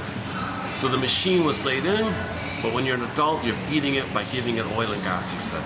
So Berger says if you're an adult, if you're giving this misery machine oil and gas, well, you're responsible because you're feeding it. It was laid in, it was laid in. But as an adult, to just keep blindly repeating, it's kind of like giving this misery machine oil and gas. Here you go, misery machine, here's some oil and gas, keep going. So we gotta pause ourselves and we don't need to do this. If there's a real sadness when you recognize all the time lost, all the energy lost, all the potential lost, just sleepwalking through life, there's a real sadness in this area too, right? So that's part of the mourning process. To mourn all the time lost, to mourn all the potential unavailable to you lost, but better late than never kind of thing. So Berger says you're responsible. And back to the Twilight Zone. If you can appreciate this point, then you're the master of your fate. Then you can let go of the useless burden, dead cargo from the Twilight Zone, they said. Twilight Zone means unconscious. But first you got to recognize, isn't it bittersweet? Isn't it bittersweet that you're looking for mother's love in the past? So you're loyal, you're tied, you repeat, you're tied, you repeat, because you thought being dysfunctional will help your mother, will save the mother. You thought as a baby mother didn't like you, so you sacrifice yourself to please her. Isn't it bittersweet? You want to please her, so you stay in this mode to please your mother. Isn't it bittersweet that you're going to be dysfunctional to please your mother, save your mother? Isn't it bittersweet? You're hurting yourself, but that's a sign of love for your parents. It's a sign of that you love your parents and you want them to be happy. Plus, you need happy parents who will in turn love you. So you're waiting for the love and you want them to be happy. All children want their parents to be happy. So isn't it bittersweet? You got so much love, you sacrifice yourself and you stay dysfunctional to prove your loyalty. It's a suffering loyalty. He calls it, one guy called it SOL, suffering obligation of love or something like that. This what was it? A recent quote was about that. Oh yeah, check out the recent quote about that. So this kind of suffering devotion isn't a bittersweet. You have this suffering devotion. So dysfunction means you're loyal. Dysfunction means you want to save your mother. Dysfunction means you're hoping for a better past. So isn't it bittersweet you're in that kind of mode? And you can spend your whole life in that kind of mode. That's dysfunctional to do that. It's neurotic to do that because you're not living life in the present, you're not living for your life. So let's say you identify this. Let's say you want some help. Hey, I want some help. Mother, pick up the phone. Mother, tell me about the childhood. Would she? No, forget it. No way. She'll attack you. Could have narcissistic injury. How dare you say this? After all I did for you, guilt trip, guilt trip. Enter the cartoon. Mothers know how to push your buttons because, hey, she sewed them on. Not going to work. There's a Twilight Zone episode just for this, season 3, episode 17, about the one about the pallbearer, one last pallbearer. The guy went to an elaborate effort to get his mother to apologize. Not the mother directly, but repetitions of the mother. They attacked him for it. It's not going to work. You're not going to get an apology. That's why Robert Bly says, okay, the key is under mother's pillow. She's not going to give you the key. You got to find some way to grab the key yourself. Get the secret yourself. Okay. Key means secret, unconscious, pillow, dark, unconscious. Mother's unconscious. Mother did it unconsciously. She doesn't know, so she can't give it to you. So you got to find out what was in your mother's unconscious. Well, your mother had a hope for getting a better childhood herself, so she recreated. She shamed the child because she doesn't know that she had been shamed. She wanted the child to stand up for symbolic mother. She never got mother. So that's sort of unconscious key under the pillow. You got to get this key. And that's what these quotes are about, helping you give you the key. These quotes are helping you to get this key like that. Can you still hear me okay with all this background noise? It's pretty noisy around here. Hopefully this last segment of the video, things picked up a bit. I was on the verge of closing this video down because I had all these interruptions like that. Son of a gun. I miscalculated today, I really did. I wasn't going to do a video, and then I saw that clip from the TED Talk. Oh, that kind of sprung me up a little. Oh, let's squeeze one out today. Let's do one today, short, even if it's a short one. And it'll give me a chance to post 3136. So below you'll find 3136. Yeah, the coffees. I had 2 coffees actually, to tell you the truth. Yeah. Today's a double coffee day. Ironically, the double coffee got me through this messy day, right?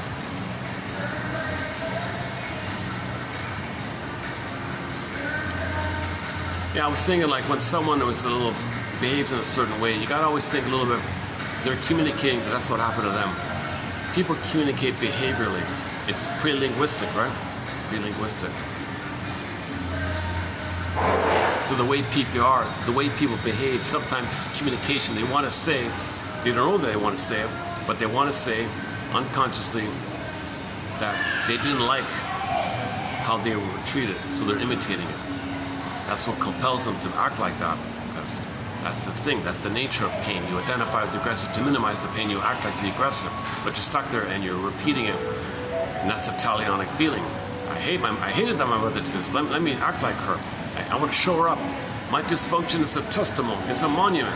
So some people who are dysfunctional, they think it's a monument, a perpetual sign and a statement that the mother treated them badly. So they'll be dysfunctional to tell the world my mother treated me badly.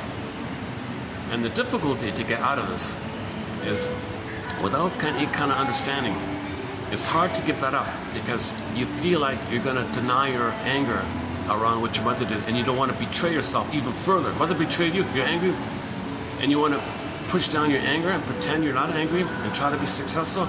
It's just too much. So you hold on to the anger. That's dysfunctional to hold on to yourself. Some people say, you know what, I'm going to still try to be happy even though she hurt me. But then if you think they'll take credit, okay, that's a triple betrayal. So some people say, I can't give them that. They don't want to apologize, and now they want to take credit despite my efforts. I feel so insulted by this. So some people stay dysfunctional in a perpetual state of anger of what the mother did. Now, pick up the phone. Will mother apologize? No.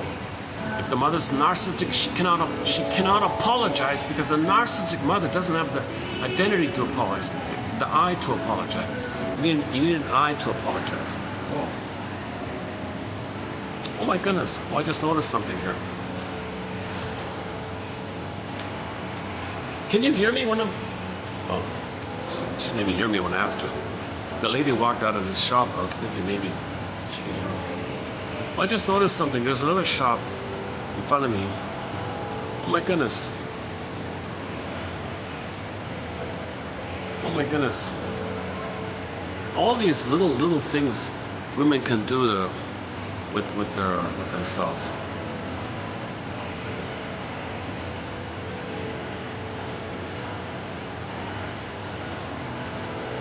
Yeah, I don't want to repeat it. It's really this focus on image, this focus on appearance. Look at me. Get attention. This man that never saw me. I want to trick you to see me. Let me do what I have to do to make you see me. So women love it when men turn and look at them. Oh, they love it. You know, someone saw them, right? Mother ignored them, so they want all the men to look at them. So there's a whole industry for this, eh?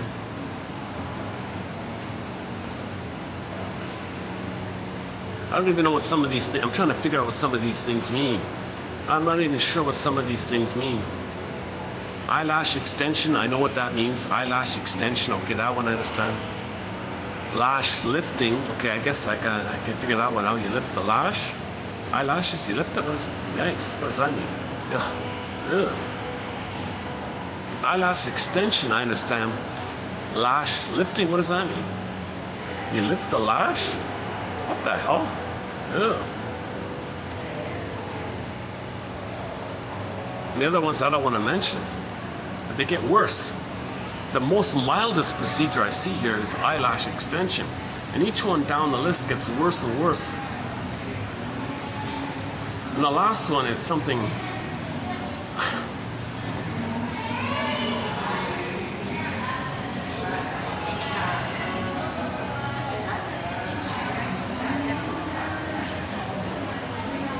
I can't even imagine it. My goodness.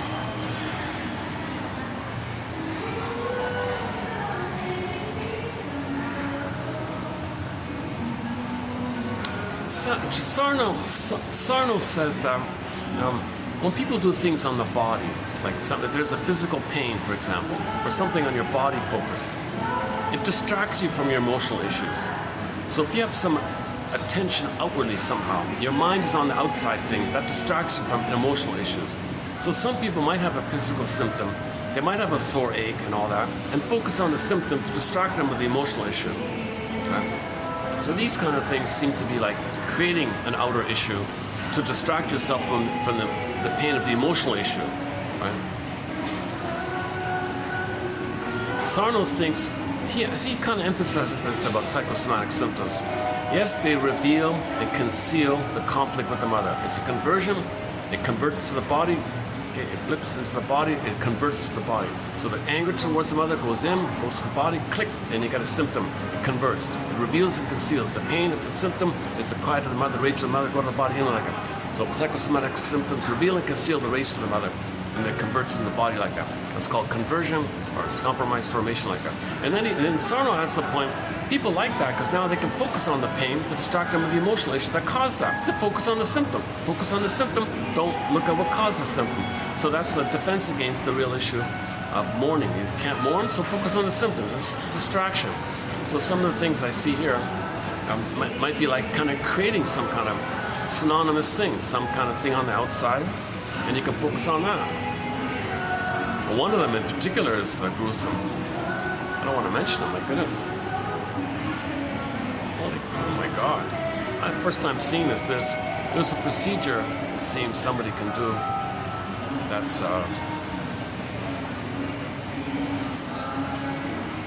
obviously pretty painful, and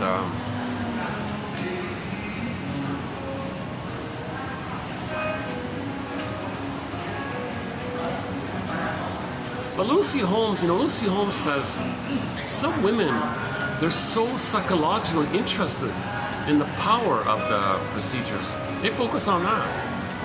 And they feel, from the fantasy of that, they feel power and they feel better like that. And I don't know what happens when they get older, but at least when they're young, I guess. How are we doing here? Still got that. What time is it? Let's see. 6:02. It's only 6:02, eh? Look at that. You know, I could walk up to the other hotel. It's about a 20-minute walk. Should we go to the other place, see if there's any other thoughts? I've got all this caffeine in me. My goodness. What's this one here? Life force. Life force is object seeking. The baby, okay, life force, that's Fairbairn's line. Life force is object seeking. Oh, I missed something here. Okay, that's just, okay. So 3136 is below here.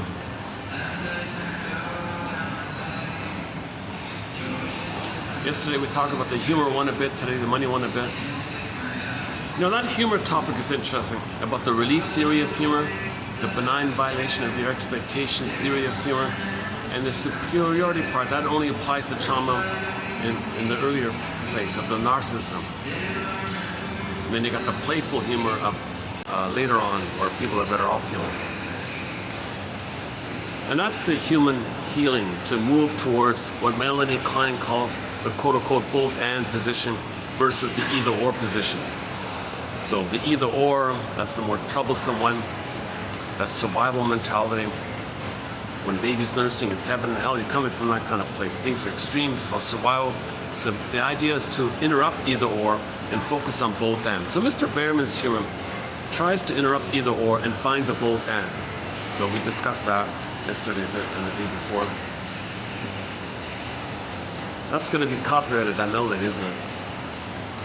Well, if you noticed any, if you noticed any skips in this video, it's because something was copyrighted above.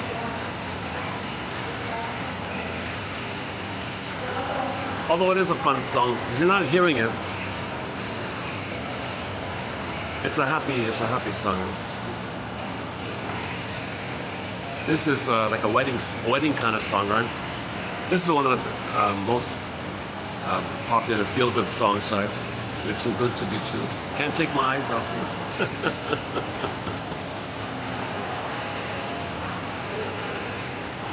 How are we doing here? Let's see. Oh, it's still there. They're still there. Okay, let's give me a second.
So he's saying it's materially possible. It's actually physically possible for everybody's basic needs, housing, school, health, etc., to be met.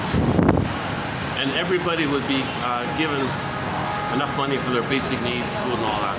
And whatever work they do, that'll be like a bonus above it. So he said it's the best of both worlds, to give everyone the basic floor like that, and no one worries, no homelessness, no poverty, no worry about anything. Any school, health you need, it's all there. And whatever you want to do work-wise, that's above it, you see. And then people can, when people might even get rewarded for that.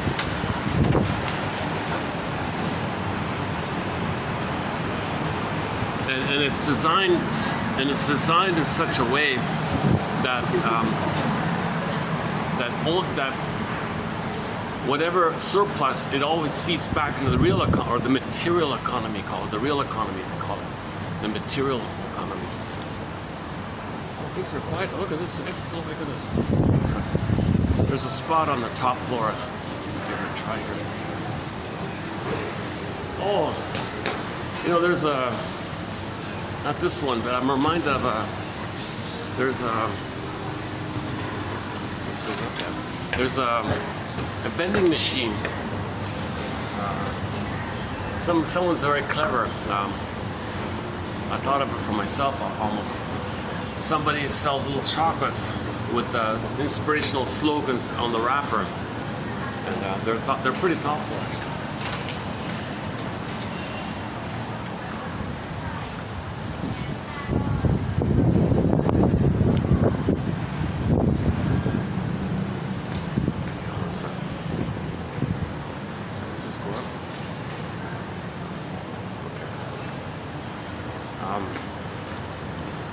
I thought, man, oh man, would it work with analytic quotes on the wrappers? Like, could I buy these little chocolates and have them print, you know, Paul Lippy Russell quotes on it, or quotes for Route 66 on it?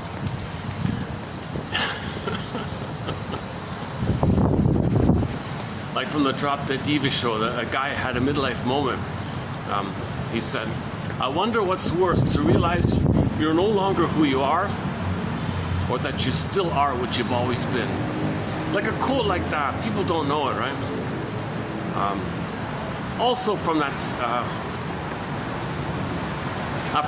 that's from Harry's Law, from the Drop Dead Diva show, was the one, the law is the wisdom of the ages wrapped in the opinion of the moment. Another good quote, right? What's over here? Hang on a second.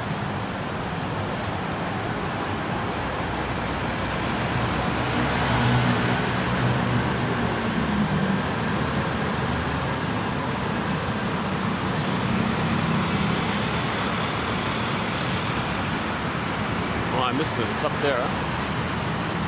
That's okay. Let's just go here. Can you hear me okay? It's pretty noisy, right? Well, that's closed over there. Okay.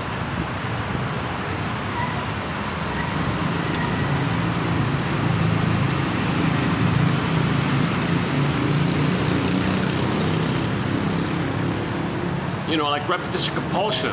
You know, they're synonymous. Trauma and repetition compulsion are synonymous. Like, would somebody be interested in that? My first feeling is no. I don't want to think too deeply.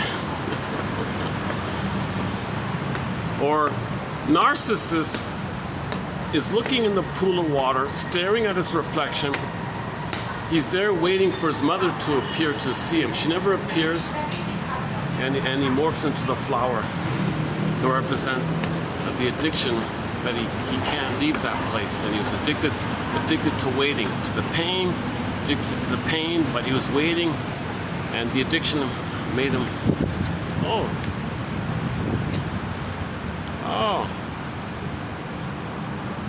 there's a new,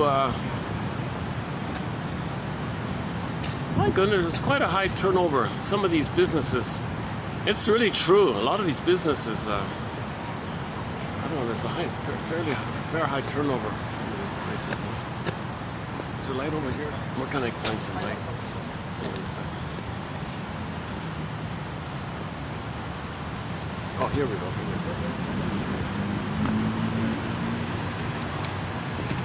about here? A little bit of light here?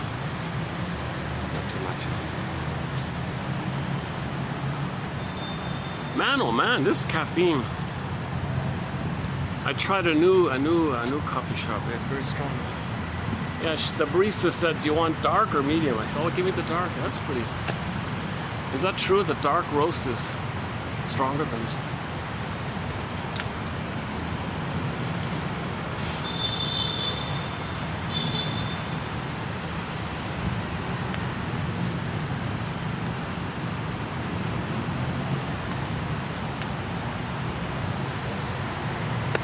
Wrap it up. Oh, let's find some.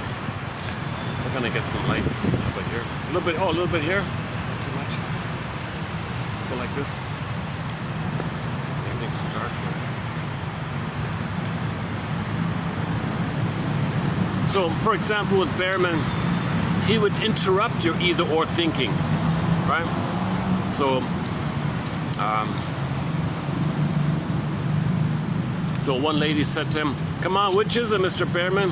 Are you an evolutionist or are you a creationist? Come on, either or, come on, either or." He said, "Oh, both. I believe we were created to evolve." So it's like a crossover. You want to blend the two, right? You want to find the both and something like that.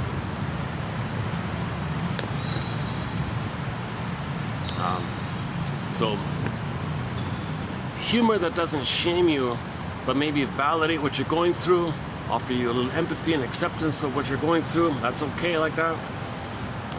So the pigeon joke was about that. Let's not do the. Check out the pigeon joke in earlier videos. What about here? Okay, let's just hang out here. Oh, here we go. There's some light up there. Okay, that's okay.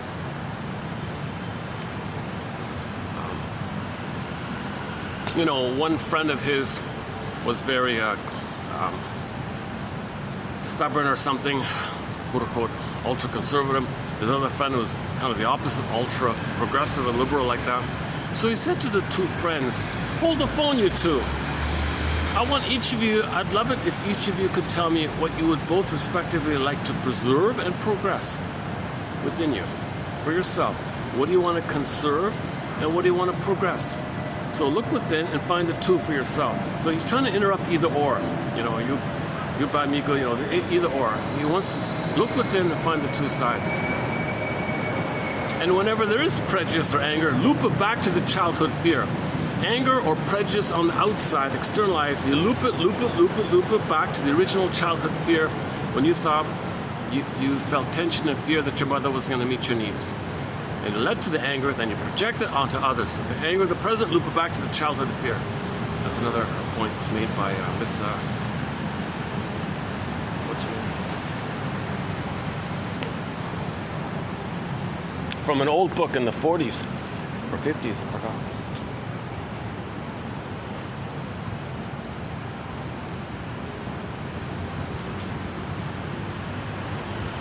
What's up?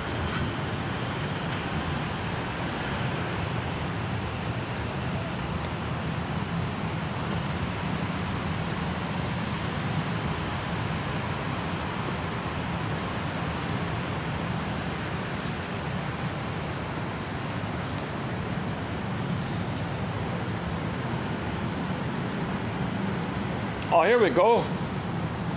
Oh, I found some light. All right. Just by this elevator thing here. All right, here we go. I found some light here. Okay. I should just bring a chair. Oh, I could just bring a chair.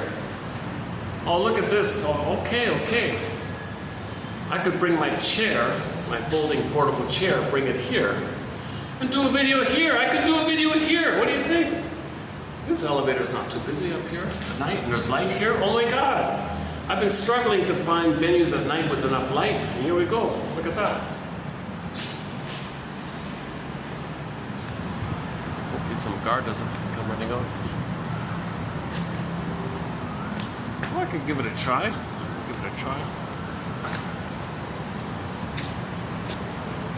Oh.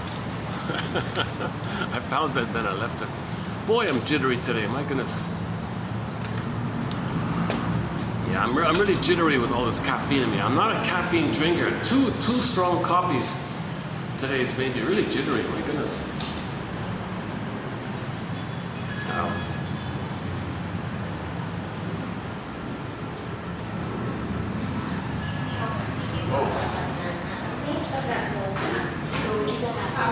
People do use the elevator here. Maybe not. Well, any final thoughts here? Another Behrman one-liner is, we can all live like nomads. What? Where I know mad at you, you know mad at me. The reason you're not mad at others because you can loop it back to your childhood fear. Anger is the buildup of too much fear. You often don't notice it because fear and anger are so close together. But first there's the fear, then poof to the anger. But you don't notice that. I've heard a professor on YouTube say, no, first is anger, then fear. Okay, come on, no. That's not natural. Anger is the final, desperate SOS signal of the fear that he's going to perish. Anger is saying, I'm so afraid, it's turned to anger in my final last-ditch effort. Fear's not the last-ditch effort. Anger's the last-ditch effort. Anger's the final one. First, the baby wants to love. Tension, fear, worry, concern, tension, build up. Okay, fear, shame, okay, build up. Then there's the anger. So if there's an expression of anger, okay, that's the triggering of the old fear and tension you felt and the shame and tension you felt when mother didn't meet your needs because she was impaired. She had emotional dyslexia, emotional warping, and she was in the compulsion to get a better childhood herself. She recreated in the present her childhood in an attempt to get a better past herself. So she wasn't available to meet the needs of the child because she didn't have the beingness to do so, and that's why she's repeating to get a beingness to do so. So that's why she's so urgent. I want to be able to love my baby, so she hurts the baby, hoping the baby could be the mother to give her the ability to love the baby. Doesn't make sense, right?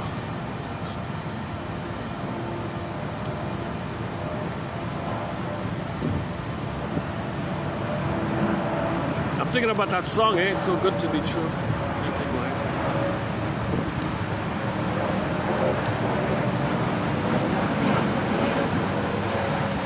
Okay, I'm not gonna post any shorts from this video. This video is filled with too much anxiety, too many stops and starts and corrections, interruptions. I'm not present in this video. Plus, this topic that I mentioned today about the financial thing, I've got a long way to go on that topic. Oh, I was going to play the song Long Way to Go. Can I dig it up here? I've never played Anne Shell's song Long Way to Go, but hang on a sec. She has a song about called Long Way to Go.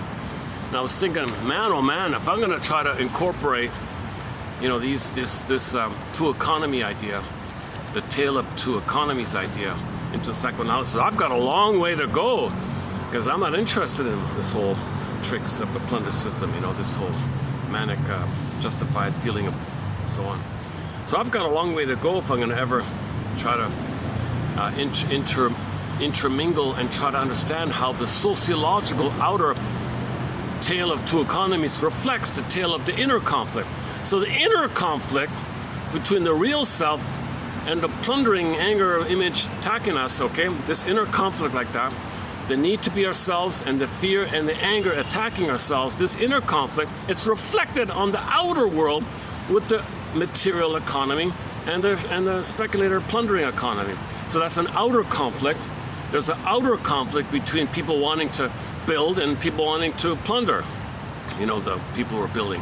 And it blocks the people the chance to build because sometimes you want to build something, they say, no, I'll lend you money to plunder something. I'm not going to lend you money to build. I make more money by plundering. What the hell? You're blocking the real economy. Well, inwardly, something's blocking our real self-activation. That's the... Okay, I've got a long way to go. If I... Hang on a sec. Let's dig up that song by the band Anne Shell from Switzerland. We've got numerous songs of hers. I've played numerous songs of hers. I've never played this song one here. I've never played this one here. Okay, let's play Long Way to Go. It's not really one of her best songs, but it's okay. It's okay. This one's okay. But the main line is, "I've got a long way to go." Okay, she's just talking about a breakup, and so it's going to take her time to process the loss. So she's got a long way to go, but she's got hope. She's not giving up or anything. She just has a long way to go. She just means it like that. So she says she feels like she's on the ocean, but all the waves are the hope. I got lots of hope. Don't worry, I'll get through this. But I got a long way to go, nevertheless. So it's sort of like hold on a second. Let's let these people pass here. I don't want to freak out these people here. Well, somebody got. Hang on a second. Where can I go here? Go back to this. Yeah, I can't go to that spot because people come out of there, right? Okay, let's go here.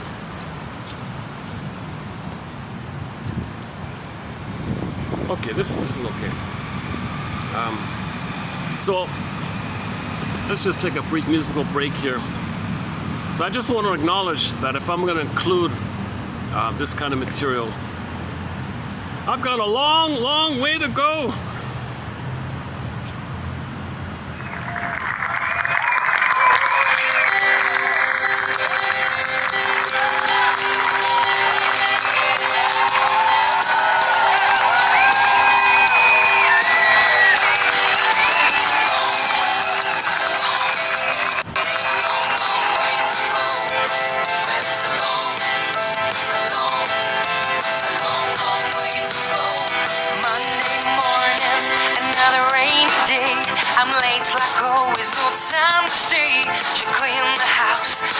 My clothes, I'm on low energy from a salad overdose. Sitting in the bus, you're calling me, telling me again that you wanna be free, but you'll be gone by the end of the day.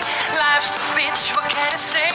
But I still trust in fortune, 'cause I'm drifting in the ocean of life.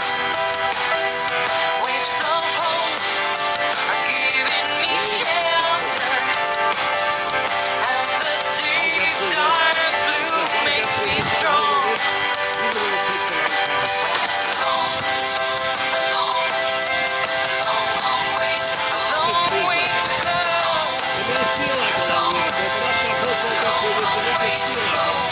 Monday evening, I break open my door. I couldn't find my keys and bag anymore. She called my mom, she called my dad, and called my granny so she won't get mad. See my cat hanging high up in a tree. The fire trucks are on their way to me. After all, another rainy day. Life's a bitch, what can I say? And I still trust in fortune, 'cause I'm drifting in the ocean of life. Waves of hope are giving me shelter, and the deep dark blue makes me strong. Well, it's a long, long way to go. Well, it's a long way to go. I might be having a hard day, and my world seems upside down, but it's nothing I can't handle. I know we'll stand up time after time. Trust in fortune, way to go, 'cause I'm drifting in the ocean. Oh, I accidentally turned off the phone. A little blooper on my end here. My goodness. Should we bring it back? We could play another Anne. Hey, let's play some more Anne Shaw. We haven't played her in such a long time. Hang on a sec. So, a very good album. So these are her albums. A very good album. My favorite album of hers is called Betty's Garden. Betty's Garden. That's an excellent album. Although she's got excellent hits on other songs here. Cross After the Fall, Turn On. Or the Borderline one about relationships. What's this one again? Hang on a sec. After the fall. What's this one again?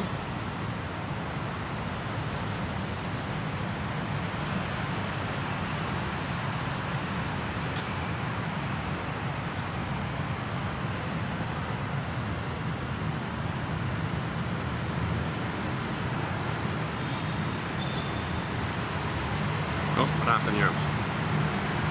Uploading. Oh, it's not loading. Hang on a sec. Try again. There's going to be an ad here, right? Hang on a sec. Let's try that. Let's try out the first track. What happens when the prostate enlarges? Oh, great. Some If kind you of. have an enlarged prostate, Hold on a do sec. this 50 Okay, hold on. Oh, here we go. Oh yeah, this is a good song. This is the first. This is the first track on Ann Shell's album called Betty's Garden, called After the Fall.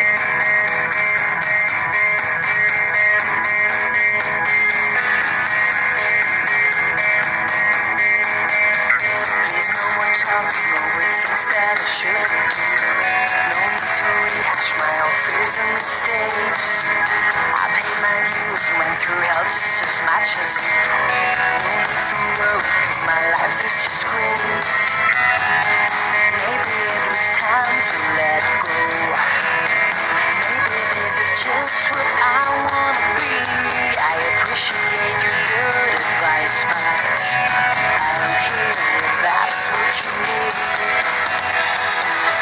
All my hopes and dreams are one now, and I'm not frightened anymore.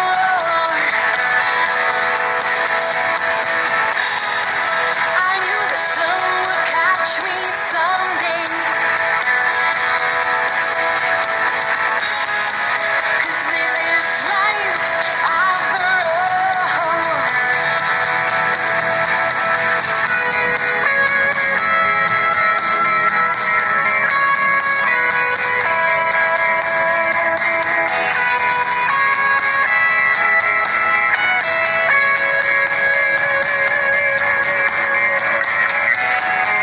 Maybe it was time to let go. Maybe this is just what I want to be. I appreciate your good advice, but I don't care if that's what you need. All my hopes and dreams are one now, and I'm not frightened anymore.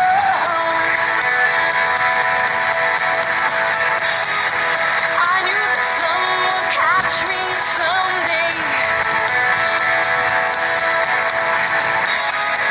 'cause this is life after all. All my hopes and dreams are one now,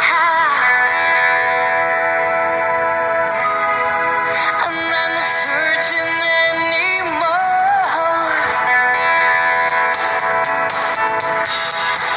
I knew that one day it would be my turn.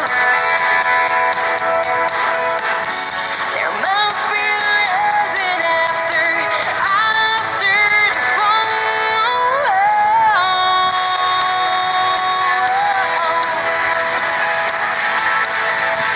After the fall. Hey, after the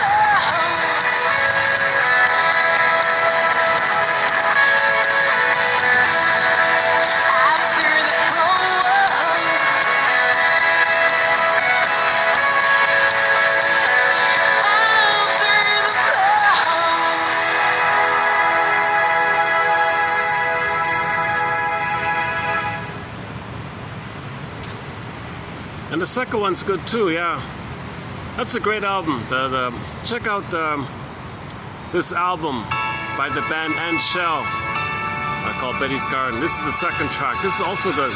And Borderline, there's a song called Borderline about a marriage of being on the rocks is on here. There are a lot of good songs on here. Look at this track. Maybe we'll just... Any final thoughts here? That's got to be one of the most underappreciated bands I can think of. And Shell from Switzerland. Hardly any views on there. I think she just is a little bit known in her area there, around Switzerland, Germany or something. But I don't think she's ever performed internationally or something.